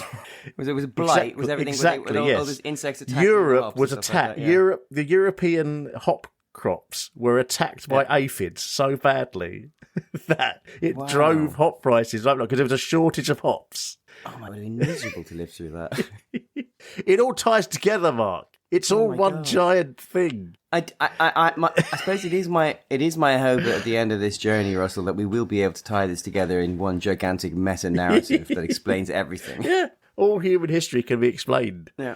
But then, unfortunately, Kent was then, in 1891, hit by its own aphid infestation, which destroyed its crop. And they had to change the lettuces after that. But they still kept the name Kent. So, I mean, this piece is too long. Again. It had. I reckon a lot of. Do you agree with me that a lot of medical pieces seem to include kids playing on playgrounds? That's not just my. That's not my imagination, is it? No. I think it's a good observation. If not playgrounds, then just playing. Yeah. That's just like it's it's a heartstring puller, isn't it? It's like, a young innocent child doesn't understand the travails that their parents. And that's the problem with the medical section. Or uncle. That's a different. Banging the same old drum, isn't it? It's the old medical segments would just explain the disease and how it's being fixed. Yep. Just the facts, ma'am. Whereas now, just the facts. In the now, 25 years ago, but quarter of a century ago. In the modern era, yeah, it has to be pinned to human interest and suffering and tugging heartstrings, that's which again to beat the drum that we've been beating is patronising to both the individual who is being used as an example, but it's also patronising to the audience in the sense that they're thinking like, unless we connect it to somebody, people at home won't care or be interested. It's like it has such little faith in us, and then it almost feels abusive to jailers, and which is possibly unfair, but that's just how it comes. I suppose the disadvantage that you and I have is that we see a lot of these multiple times. We watch them over and over again, and so you do start to see the strings being pulled in the background, I feel like, which is just kind of unpleasant. Yeah. Multiple sclerosis, Mark. Yes. It's one of those terrible diseases. I was thinking probably it's got to be one of the most annoying diseases in that it's an autoimmune disease. So it's your own body, own body attacking. That's got to be a real, like a betrayal. It's got to be a real kick in the nuts, isn't it? It's like yeah, we're meant to be on the same team, you and your body. But I thought we had an understanding. Yeah. So the body basically attacks there's a thing called the myelin sheath that goes around nerve endings, and it attacks those and destroys them, and that's what causes all these problems. There's still no cure, although it can be treated. About 3 million people have it around the world. Symptoms include tingling, pins and needles, numbness, limb motor weakness or pain, blurred vision, pronounced reflexes, muscle spasms, difficulty walking, coordination or balance problems, problems with speech or swallowing, eye pain, vision loss, double vision, fatigue, and bladder or bowel difficulties. That'd be the worst bit, wouldn't it? You think? Yeah, I do. I mean, none of it sounds great. but also, a lot of it just sounds like getting older as well. So it's yeah. Weirdly, you're more likely to get it the further from the equator you live. So it just led people to speculate that it might be UV light might have some sort of involvement in it. They could treat, there's different treatments. This treatment does exist. There's other treatments. There's things called interferons, which you can give people that boost your body's defences.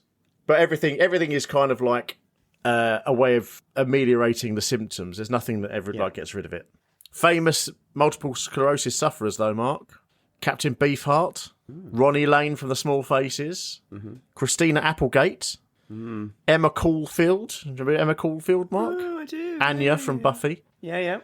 Jack Osborne. Is that what happened to her? Oh. Jack Osborne, Ozzy's son. Osborne. Yep. Jamie Lynn Sigler, as Meadow from The Sopranos. Yeah. So weirdly, very sort of period-appropriate sufferers, really. They're like early 2000s people. Montel Williams, and I think probably the most famous MS sufferer, Richard Pryor. Oh, right, yeah. Because the curse of Superman got him, didn't it? Famous. Yeah. I don't think anybody from the new Superman films has been hit by the curse of Superman yet, have they? No, it has only been released in the last month, though, so there is time. Yeah. I hope not. They seem like a good bunch. They did, yeah. Great bunch of lads. Bunch of lads, GBOL. But the two, I think there's two in this piece. We see two different scientists, don't we? We do. One of them's a good scientist, and one of them's a bad scientist, Russ. And you know how I know the difference between them, Russ? How do you know, Mark? I'll tell you, Russ. I'll tell you all how I know this. Because Dr. Jan Storik's lab is dark and lit with star-coloured lights, so he's clearly a good scientist. Whereas Dr. Richard Nash has an even warm light, enabling us all to see everything on the shelf, making him a bad scientist, Russ. That's how I know. Yeah, no, it's a good point, Mark. It's a good point. Yeah. And I have found pictures of both of those men these days. Put them at the bottom. Is that who they are? Jan Storik has made some exciting hair choices, hasn't he? Since this piece, he absolutely has. He has grown himself a beautiful pair of what I would call West Country mutton chops. Would you call them? He looks like he's getting ready for a time team. yeah, he certainly does, doesn't he? Yeah. He really does look like. Is it Phil? Phil from Time Team? Yeah. Yeah. I rely on your knowledge. For Yeah. time Oh, team. look at that lovely You bit of might be a brick. time team. I once sold him an ice cream, Mark, in real life. Phil from Did Time you Team. in Even Castle? Yeah, mint choc chip. As all the celebrities, the celebrities' choice. Do you think he looked at? Did you give him did he give it in a tub or with a little? No, shovel, cone. Oh, it's a shame. Oh, well, you'd spend like have a little shovel, or you'd like try and eat it. Yeah, and he could like scrape try and eat away it with a brush to reveal the chopped chips. Because I'm a fan of mint choc chip. I think you've always said that mint choc chip was the celebrity. Every single celebrity I ever served at Hever Castle, and it was quite a few. Dame Judi Dench, was that one? Dame Judi Dench twice, two non-consecutive occasions. Yeah, Paul Whitehouse actually, from aforementioned Paul Whitehouse. Phil from Yeah. Time Team, Barbara Windsor, Gloria Honeyford. Yeah. Who else? Carl Howman from Brushstrokes. Oh, yeah. Every single one of them had mint choc chip. MCC all the way through, right? Yeah. Do you think maybe because they're worried about their breath because they're interacting with people a lot, so they get like a nice minty ice Last time I cream? checked, toothpaste did not come in mint choc chip flavour, but I do like what you're thinking. And funny enough, Ross, annoyingly, I had exactly the same thought as you were thinking. Like, do you think that's what I'm thinking? Like, maybe because they're worried about their breath. Because then I was thinking like, but it's sugary, so it doesn't really have. It's not really. Yeah, I was trying to think the sides through. Jan Storick. Yeah. Still a big success. He's moved to Calgary now, University of Calgary. Okay. He's got his own laboratory. It's the Khan Storick Laboratory. Still looking into all of this stuff. Going great guns. Richard Nash, though, more interestingly, I think he's sort of portrayed as I don't think they quite point it out that much in the piece, but from my reading, it seems like he's the man behind this whole thing, really. I got that sense that he was the power behind the throne. He moved to Denver because his wife likes the weather there. Oh, but she's whatever. Yeah, we know it's legal in Denver. And also has a goal to systematically cycle across the US and into Canada. What does systematically cycle across the US mean? Does that mean doing it? I don't bits? know. I assume, but that makes. Why would you do that? I mean, that's just cycling. Okay. Anyway, systematically. Yeah, I don't know. But yeah, this treatment is called. So the treatment they detail in this piece is now called HSCT, hematopoietic stem cell transplantation. You can get it. It's all available across the US, across Europe, in the UK. It's approved by everyone. You have to have a certain type of MS or certain symptoms for it to be. They make that point effective. right here, this as well. Yeah, it's a particular type he has. But I think I found a good piece on the Fox 31 Morning News website, dated from April 27th this year, Mark. Oh, okay. Torn from today's headlines. It says, a multiple sclerosis patient who received a stem cell transplant in Denver is now doing well and hopes to spread awareness about the treatment option. Brandy Jo Finesse was pictured after getting the stem cell transplant at the Colorado Blood Cancers Institute in Denver. She was in hospital for weeks, hoping the transplant would stop the progression of her multiple sclerosis. In my case, I have a very aggressive form, she said. She was diagnosed with it 10 years ago, and other treatments did not stop her symptoms from getting worse. I was slowly noticing my fatigue was getting bad, my tremors were getting bad, the pain was picking up really bad too, and I needed assistance with the cane. So she went to Denver. A transplant is a sort of higher risk treatment, but it has a higher chance as well of putting patients into remission from their disease process, said Dr. Richard Nash, himself. Nash says they collected and stored her stem cells, administered chemotherapy, then infused her own stem cells back into her bloodstream, where they migrated to the bone marrow and replicated into healthy blood cells. 70% of patients can go into durable remissions up to 5 years and potentially even longer after this transplant, said Nash. And so it's the same approach. So it's exactly the same thing, yes. Furness said, now I'm able to run and play with my daughter. So, Tora as well could have filmed her.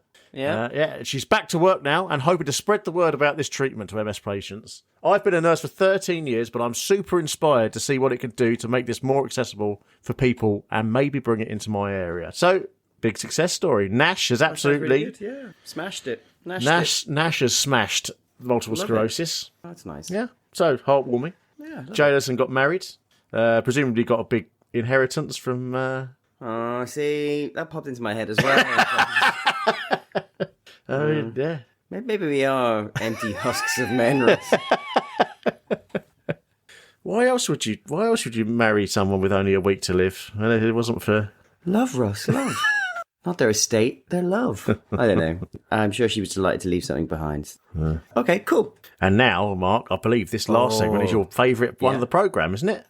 You're actually waxing lyrical about it. Now, take a look at this gadget. It's called a handler, and it's designed to be taken on field trips to help children gather the information they need. It brings together many gadgets that are already available, from a video camera to access to the internet. And I can show you the video camera now. All I do is click on this bunny, who's the guide. I click on his eyes, which makes sense because it's a camera. And I have a little portable camera here, and you can see up on the screen comes a really lovely shot of me. And if I was so disposed, I could actually take a photo of myself. But since it's so disgusting shot-wise, I won't bother. But Lindsey Fallow is in Birmingham with a group of school children to really put it through its paces. Today, we are going on a field trip to learn about the canals of Birmingham. Now, they've been here for a couple of hundred years and they stretch all the way from London to Manchester. Now, we're going to split into two teams and half of us are going to learn about the present and the future of the canals and the other team are going to learn about the past. But the thing that's making it a bit different today is that each team has got one of these. This little machine is designed especially for kids. It contains all sorts of gadgets which will help us today. Access to the internet for initial research and then various ways to gather information. A stills and a movie camera, a handwriting recognition pad and a mobile phone, all in one. Right, who's in my team? We're going to do the present and the future. That way.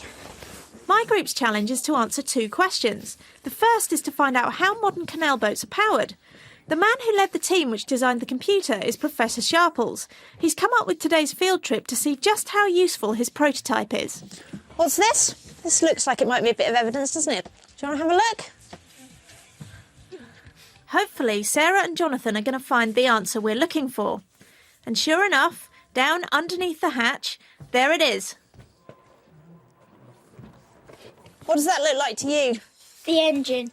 Excellent, an engine. My group discovered that canal boats today hide their engines under the deck. Our first answer for the personal computer. So what's she doing now? She's using a notepad with handwriting recognition, so as she writes, it gets turned into characters on the screen, and then that can be saved or sent to somebody else.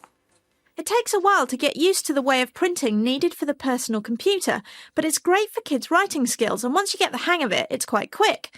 Then you have a file you can keep as a stored record for later use in the classroom.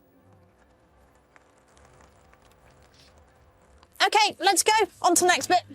And that's to find the answer to our second question. What are the canals used for today? Right, evidence of what the canal is used for nowadays. Oh, look, the water bus stay. That's interesting. I've never been on a water bus. Anything else? Boat trips. Boat trips. Excellent. Do you think we should tell the other group? So how does this work? Well, at the back of the handler here, there's a phone card, and it works just like a mobile phone. You can connect up to a computer or to another phone, you can send data, or as she's doing now, make a direct phone call to the other computer. Teacher Mark Smales' group haven't started on their challenges yet. They're still on their way to another part of the canal that should give them the answers they're looking for. Hang on, I've got a phone call. Hello? Hello, Claire? Hello, Liz. I'm freezing. I'm freezing too. We found the answer to the second question. Oh, What great. is it? Canal boats are used for trips and water buses. Great, thanks. Bye.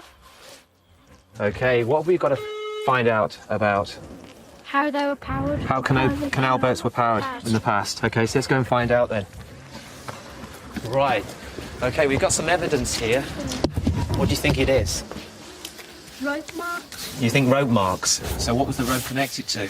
The horse. The horse, yeah. So what was the first question that we needed to find out? To find out how canal boats were powered in the past. Well done, yeah. So how were canal boats powered in the past? By horses. By horses, well done. The personal computer comes in handy again as Claire records the group's observations with the handwriting recognition system in a file they can use later in the classroom. Then it's time to find the answer to the second question. What were the canals used for in the past?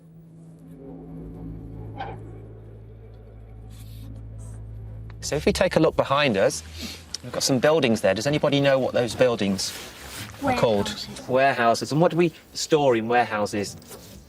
Claire? Goods like, coal. Okay, so we've discovered the answer to the second task, which is? Shipping goods. Shipping goods, excellent, well done. So what we need to do now is take some evidence, don't we? Yeah. So Matthew and Curtis, you're going to take some photographs. Yep. Right, let's go. Another use for the personal computer is the digital stills camera, which is operated with a simple click of the electronic pen. The camera's viewfinder appears on the screen, and Curtis takes pictures of the warehouse roofs, which he stores so he can show the other kids later on. It can also record several seconds of moving pictures, just like a video camera. The camera itself is attached underneath the computer, so as Matthew moves it around, he records whatever's in front of him.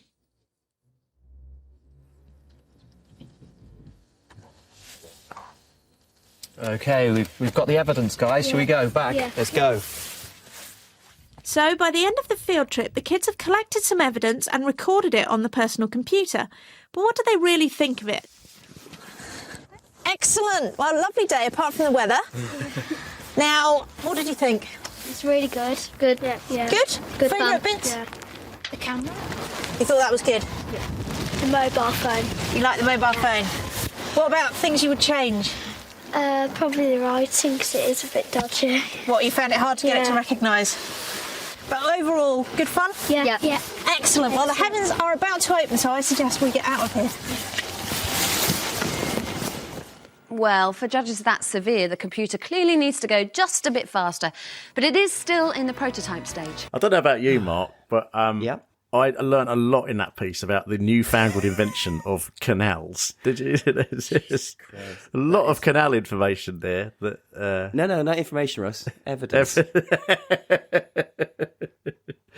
Yeah, and I know nowhere better to find evidence than a canal towpath. Well. Evidence rich, right? Oh my God, I hate that segment so much. It is the worst kind of segment. It is way too long. Yeah.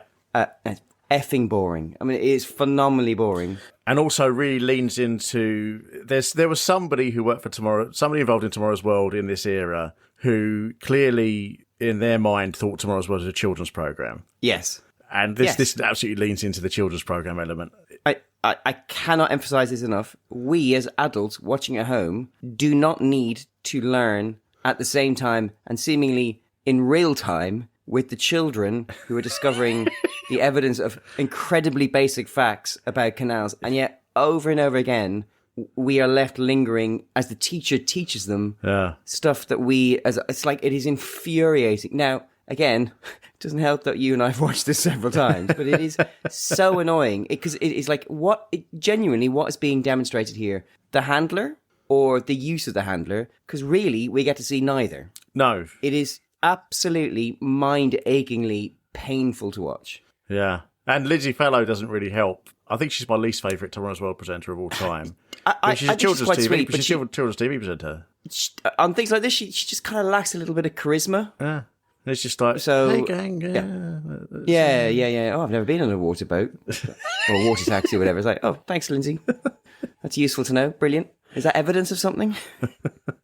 Although her yellow gilet and cap combination is probably a front runner for clothes of the episode. It's fabulous. It is a profound outfit. I really hate this. I really hated it. And it's so long. It is so long. Like I was thinking, I'll just sit here and I'll just wait for it to finish before we can start talking again. And I did. I like a bit of verbal leakage. I said, "This is so long." you just laughed, and I'm not even sure we were halfway through. It's like, oh my God, this is just interminable. Yeah. Also, I think it feels dishonest as well because the thing they're trying to imply or infer is that Professor Mike Sharples has invented this device, aren't they? I think they. Yeah. There's one point where they even suggest. I think Lindsay might even say that. She says that Professor Sharples led the team that designed this computer. Yeah. Yeah, we see the close up of the computer, and it is a Fujitsu stylistic 2300, which Professor Sharples did not design that. The technicians at the Fujitsu Corporation in Japan designed that thing. As you so smartly put it in our notes, like bollocks he works for Fujitsu. And I think when we were watching it together, like, I think we were both... You obviously, you go into any segment with good faith and a song in our heart, and we were both sitting there thinking, like, sorry, what did he do? What did Sharples do here exactly? Because it looks like an off-the-shelf thing, and like, did he do the programming for whatever it is that the kids are using? Because it also seems like, I mean, that's UX rather than or a UI improvement. It's like nothing. What did he do? And also, does that not look like the most amateur and shit UI you ever see? It's an incredibly badly drawn. Yeah. Like it's been done in paint by somebody with a mouse who doesn't have like proper control of a rabbit. Yeah. It looks awful. Awful. So that's the one thing I think Mike Sharples might have done. Yeah. He's proud of it, right? Yeah. He's looming around there, like really proud of his... And that's all he's done. The other thing is, like, so we'll put that to one side. And actually, there was a part of me thinking, like, well, maybe we should get you at the beginning of this audit segment to tell us exactly what's being evidenced here, because I'm still at a loss to understand exactly what we're being shown and what Sharples' view is. But at the heart of it is, because we see this dragged out, it's like it's also completely unconvincing that this will in any way aid the children to learn more from the evidence of the canal than a clipboard and a piece of paper. And that very patient and kind teacher who was just explaining things to them. Yeah. That's it. That's how they're learning. It's not because they have this newfangled... by the way, it looks so awkward and heavy and cumbersome. I've just got a couple of facts about the Fujitsu Stylistic 2300. Please, Russell. I'm all ears. Released in 1996. 233 megahertz Pentium processor, 32 mega RAM, and a 4.1 gigabyte hard drive, which actually... That's quite large. That's good specs for 96. Yeah. Those good specs. Yeah. Which does explain why it weighed 1.8 kilograms, and and its RRP new at the time was $3,400, which in today's money is $7,000, which in pounds is £5,200. So would you let a load of 9-year-old kids, or however old they were, wander around the canals of Birmingham with $5,000 worth of computer equipment in their hands? And there's two of them, right? Two lots of kids with two. Each one has a handle in it. No, I would not. That is... What on earth are we being shown? Yeah, and the phone and the handwriting thing were all included as standard in it. Also, they call it the handler, right, Mark? Yeah. What you obviously don't read because they're saying it out loud is that it's hand, then capital L, lowercase e, capital R, which is irritating, isn't it? Oh, I don't. Because it stands for handheld learning resource. Okay. And if you look at Professor Mike Sharples' website, he's worked on all sorts of different projects, and they all feature products or services that contain infuriating random capital letters in all of them. It is so annoying. But a number of things he's not pointed out in this. Number one, there's a huge Kodak camera attached to the bottom of it. Yeah. Have a guess why that is. Well, I mean, it wouldn't have come with a camera installed in it, but also I assume he has some kind of commercial. The whole thing was funded by Kodak. All right. So Kodak gave him a load of money to bolt a camera to the bottom of a computer. He then came up with this thing. He showed on his website. He brags about this piece. He even says, I led a team of students in collaboration with Kodak to develop the world's first multimedia smartphone to be demonstrated to the public on Tomorrow's World. Is that what he thinks this is? That's what he says on his website. After the fact, though, right? Yeah, that's on his website now. Yeah, okay. But as I've already pointed out, every function apart from the camera on that were standard functions of the Fujitsu Stylistic. So all he's done is put a free Kodak camera that he got from Kodak, bolted that onto that thing, and now he's claiming he invented the smartphone. What a fucking absolute! It's even worse than I thought. That's infuriating. The gall of them, I assume there were people out there using this Fujitsu device for 4 years. Yes, yeah. I picture it being used on things like building sites and stuff where you could bring up plans. It's quite rugged looking, absolutely. isn't it? And it looks like it's designed for like industrial work. Yeah. Yeah. So he's claiming. Yeah. So the poor lads at Fujitsu getting kicked into the long grass, and then I found a report on the handler. I think it was written by him actually, but this was like a what's the word? Sort of like a debrief of how the project went. Mm-hmm. The project addressed issues of user interface design for mobile learning. The software for the field trip handler was developed through interviews and questionnaires with children aged 11 to 12 to create a style of interaction that was more appropriate to children learning in the field than the office-bound desktop interface. Through design discussions, the team produced an interface based on the notion of an animate mentor that could act both as a learning guide and means of interaction. In the interface, clicking on body parts launches tools such as the eyes for a camera, hands for a writing pad, and brain for a concept mapping tool. So a team of people came up with that absolutely atrocious drawing of a rabbit that they click on. Although the children liked the idea of an animate mentor, the relations between the parts of the body and the tools were not clear, and most importantly, the children regarded the cartoon rabbit as childish. A mentor in the shape of a TV character or sports star might have been more successful. What sports star do you reckon? Akabusi? Of course, Akabusi. In his dungarees. I've just gone back to it now to have a look at the camera. It's like it's for 4-year-olds. It's awful. Oh my god, it's the worst thing I've ever seen. That's going on the socials. But here's the absolute nail in the coffin. An important conclusion from trials of the handler system was that the technology at the time had severe limitations which made it almost impossible to use. Handwriting recognition on the computer developed for handler was poor, the battery life was limited to 1 hour, and the weight of 1.5 kilos meant the device had to be balanced on a flat surface or knee for operation. So in their own thing, they conclude it was near impossible to use. And he's on to her as well, giving it the big un. Yeah, oh my god, it's awful. Yeah, and then he went on to work for the European Commission doing something called MobiLearn, capital M-O-B-I. Yeah, I was going to say, go on then, how was that awfully... Where he decided to just make software for normal phones and tablets, presumably software with horribly drawn animal characters in it. I don't know. I at this point, I was so angry with the man, I stopped looking into him. Obviously, did get a picture of him. Did get a picture of him at the bottom there. Doesn't look much different, does it? Yeah, no, same. Yeah, and you still can get boat trips from Sherborne Wharf, £10 adults, £6 kids. So I hope Lindsay's gone back there for another ride, maybe. But so I mean, absolutely infuriating last piece there. Awful. One more observation because it did annoy me. Philippa says Lindsay is in Birmingham. Before she throws. It's like, no. She was in Birmingham. She was in Birmingham. She's literally in the studio. We saw her 4 minutes ago with her badly sized jeans. Please don't do that. She was in Birmingham. Next. Also, I pray to God I never hear the word evidence ever again in my life.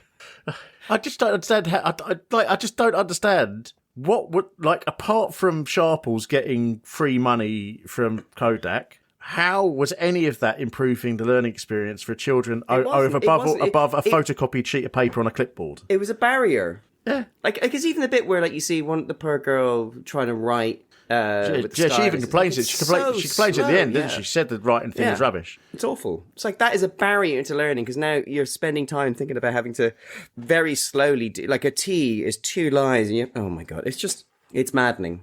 There's only one thing for it, Mark. We're going to have to audit this episode. Oh my God. Oh, let's. All right? Yeah. Let's. All right then. Let's crunch those numbers, Russ.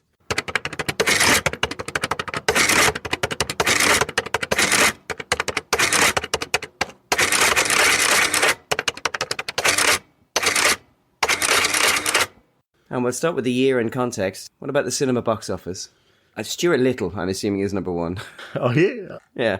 I feel like Stuart Little was the number 1 film when the clocks turned over to 2000. You might be disappointed. Maybe in the States. Mark. Oh, okay. Oh, yeah, no, actually. I'll tell you what's interesting. The other day when I put together my research, the Salty Popcorn website wasn't working, so I had to get the temporarily get the American boxes. Stuart Little was number 4. But this is Salty Popcorn's working today, so I've got the British box up. Oh, lovely. So the British one. That's much better. Number 10. Yep. The Iron Giant. Oh, okay. Yep. Number 9, Bringing Out the Dead. Wow. It's got to I've be never one seen of the that. most It's similar. one of the most forgotten Scorsese films, isn't it? I'm sure it's probably dated. I'm in sense of like I think it was really 90s, but I remember it being really good fun. Yeah. I mean, I remember it being a lot more sort of kinetic than a normal lot of other Scorsese Yeah. films. 8. East is East. East is East. Oh, that was the family thing, wasn't it? Yeah. 7. Blue Streak. Okay. 6. Inspector Gadget. Classics after classics. 5. The Sixth Sense. Okay. 4. The World Is Not Enough. Yep. Oh, that makes sense. 3. The Bone Collector. Oh, wow. 2. Angela's Ashes. Fun. And 1. Sleepy Hollow. Oh, wow. That wasn't bad. I think I saw quite a lot of this because that's when I was working. I was still working in the cinema. I think you left at that point, but I was left under a cloud. Yeah, somewhat, Russ. Somewhat. Pop chop. This is apart from number 10. This really does take you back. Number 10. Imagine John Lennon. Mm-hmm. Number 9. Steal My Sunshine by Len. I really like that song. That's a good song. That. Yep, it's a good song. 8. You Only Tell Me You Love Me When. Pet Shop Boys. 7. Okay. Barber's Adagio for Strings, William Orbit. 6. Back in My Life, Alice DJ. 5. Kiss When the Sun Don't Shine by my Dutch compatriots, the Venga Boys. 4. Say You'll Be Mine, stroke Better the Devil by Steps. 3. 2 in a Million, stroke You're My Number One, S Club 7.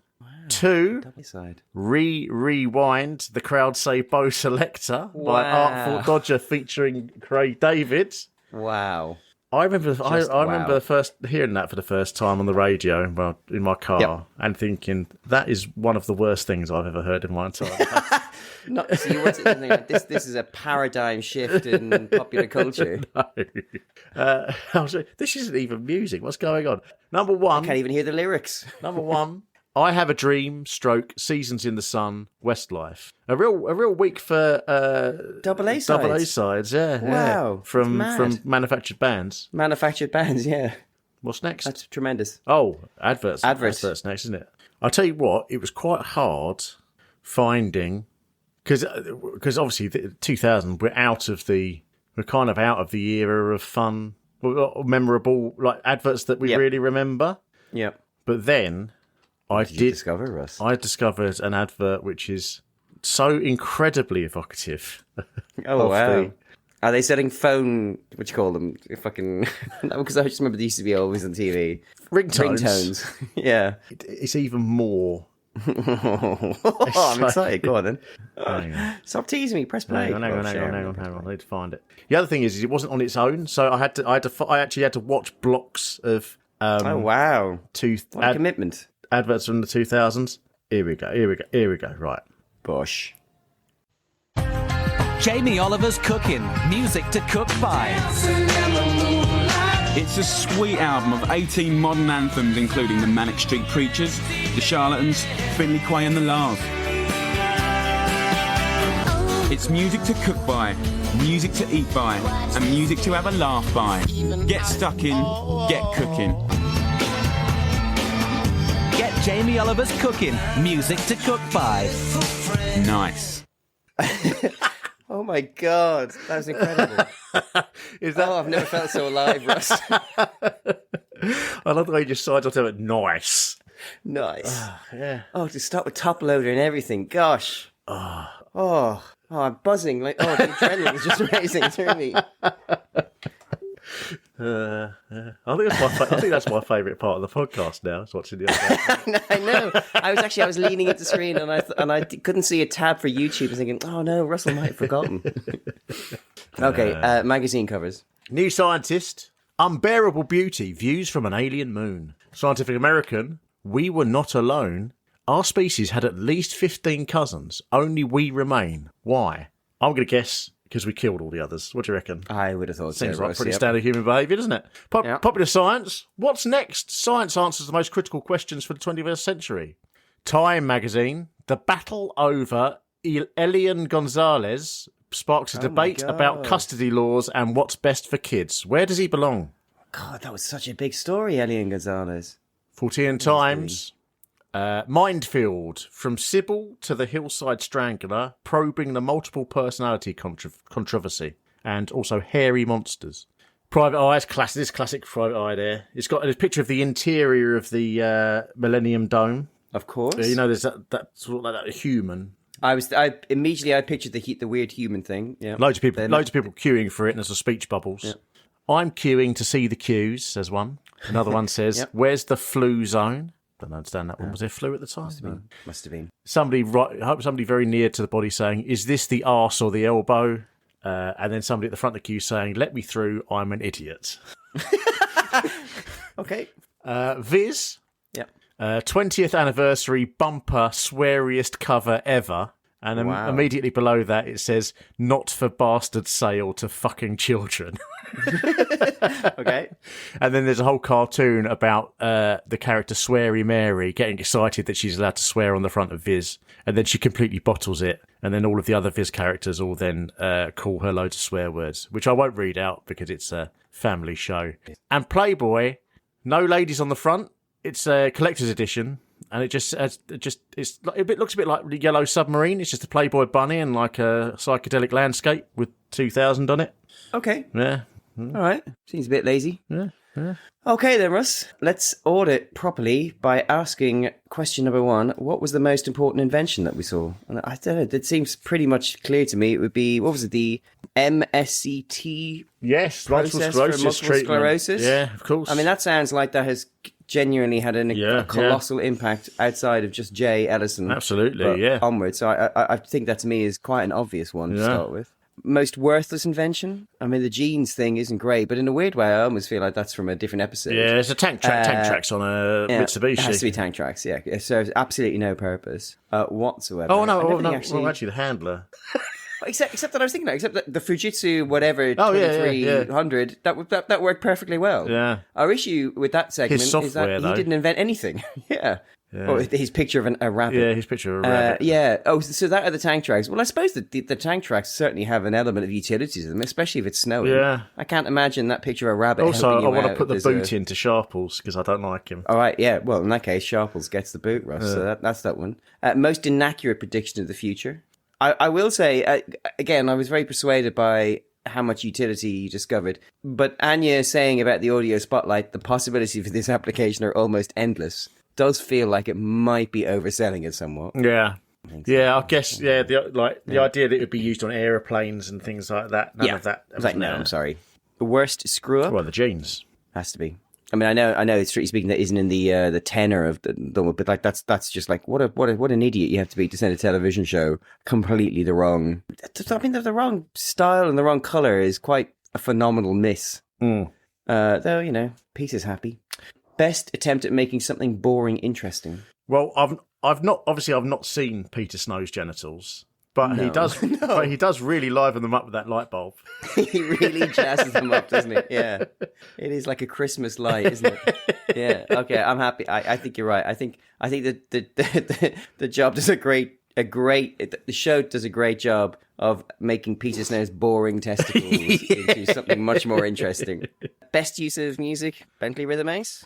Yeah, or is it the Mozart? The Mozart, because they're actually using the Mozart to demonstrate the product, aren't they? So it's got to be Mozart, I think. I think so. Marriage of surprised Figaro. how much we barely mentioned it, Magic Flute. but I'm surprised by how much library music they use in this show that you discovered. Yeah. That's an odd choice, especially when the BBC I think they're doesn't cheap. have to... Yeah, I think they're cheap. Except it's free anyway, right? They play a flat rate, especially back then. They played a flat rate, so you could pick any music you want. But it just seems, it's just lazy and cheap, right? Maybe one eye on the export market, maybe. So obviously, if you play it abroad, you have to pay the licensing fees elsewhere.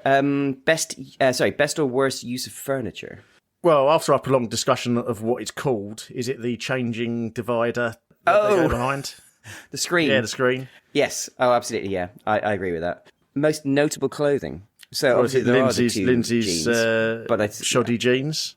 I think so. Because I think, I on my deathbed, I'll still remember just how badly that company screwed up doing something that they were trying to do. Like they literally had one job, right? Yeah. Swing and a miss. Did we see anything in the episode that made it through to the future? And actually, remarkably, quite a lot. I mean, specifically the MSCT procedure for multiple sclerosis sufferers. Jeans, in general, have made it through to the future. Tank tracks on cars. I mean, it sounds like there's a big company out there. The fact that it's predicated on the drawing an 11-year-old did kind of says everything as far as I'm concerned. And then, actually, I'm genuinely impressed that the audio spotlight is so much more successful than I would have written it off as. So I think a fair amount. And what does this episode tell us about the 12th of January 2001? 2000. Considering the year 2000, everyone was looking forward to it as this almighty. Yeah, it literally was the shorthand for the future. Yeah, it's still the 90s. Yeah, that's true. Yeah, nothing's changed, right? Not only is the year 2000 nowhere near as exciting when you're in it than when you're anticipating it, but this is still absolutely the 90s. No, you're absolutely that's a really good shout. Then let's do our tropes little checklist here. Obviously, presenter having to speak over louder sounds. I don't think so. Disappointingly, no. Niche bicycle invention, which is our new runner. No. Nothing to do with oil rigs. I would say we do have a suspiciously obvious brand name on the ad for BBC, which is Kodak and Fujitsu and Microsoft. Yeah. And what was the other one you said? It was a Pentel inside, Intel Pentium inside. Yeah. I did like your line, Intel Pentium inside and Windows 98. Imagine the sheer computational power of such a thing. And you know what? I simply can't. It's just too much. Clear and blatant lying. I'm going to say yes because of bloody Sharple. Yeah. He's no evil farmers, which well, I don't want to defame the man, but he's definitely a grifter. No, let's be polite. He's a fantasist. No evil farmers, which I think is probably the next one we have to think about getting rid of, replacing. Yeah. Casual sexism? I don't think so. We're beyond that now, aren't we? Yeah. Yes, lab space filled with darkness and star-coloured lights. Lovely. Yes, there was a Dutch angle in the hospital scenes. Yes, there was an item presented from the gantry. It's actually gantry-rich environment. Bosh. This period, exactly. It's raw, pure, uncut gantry. Does the episode end in a damp squib, Russ? I'm worried about breaking my mouse and pressing it so hard. Yes to lasers. Double dose of lasers. Yeah. No magnets? I don't think so, no. Yes, there are boats. There is a boat in the background. And travel to Shepherd's Bush? No, weirdly went beyond Shepherd's Bush to sites unseen. So So in general, I think that's about half of them. So that's actually not too bad. It just feels like a while since we've had a presenter having to speak over louder sounds, surprisingly. It's normally our most consistent of the Yeah, it's the one I always feel like you can really rely on. Yeah. So the only thing I have left to say then is, of the 1,409 episodes of Tomorrow's World ever broadcast, we have now successfully covered 53 of them, which means that there are a scant 1,356 for us to, in theory, audit. Obviously, we've already binned one off for being crap, which means that we've audited 3.76% of every single Tomorrow's World ever broadcast, which means that we have only 96.24% left to audit, Russ. I don't know what we're going to do with all the free time we have after. I'll tell you what, Mark, I'll be so excited when we do 5.2% of the of the things covered, because that's the alcoholic strength of can of Strongbow. So, so you know what you'll have in your hand, right? Exactly. Yeah.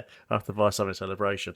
Well, I mean, we did as promised, didn't we, Mark? We watched. We said the previous episode we're going to watch something from the modern era, and we'll probably not like it very much. And nailed it. Absolutely ticked those boxes. Smashed it. Gnashed it. We gnashed the shit out of that. Yeah. So what a treat that is for everyone. But I'm afraid, Mark, I'm going to have to go now because I've just heard like loads of like crockery and glassware just smashing all around me. Oh my God! I've not looked to check, but I assume I must have dropped loads of trays of stuff. So no! I'm going to go straight downstairs to get a dustpan and brush to clear it all up. And, my God, Russell! What a nightmare! It's funny, I couldn't hear it, but then this microphone only picks up really bassy sounds. So. So anyway, thanks for listening, everyone, and I'm sure we'll see you again soon. But until then, if you are on the internet, we will see you tomorrow. Bye. That's all for now. Join us next time for another glimpse of the future. Have we created the real world of Jack and the Beanstalk, genetically modified trees that grow much faster than normal? And I'm in America to look into solar-style power for cars, with a difference. The sun is under the bonnet. Until then, goodbye. Goodbye.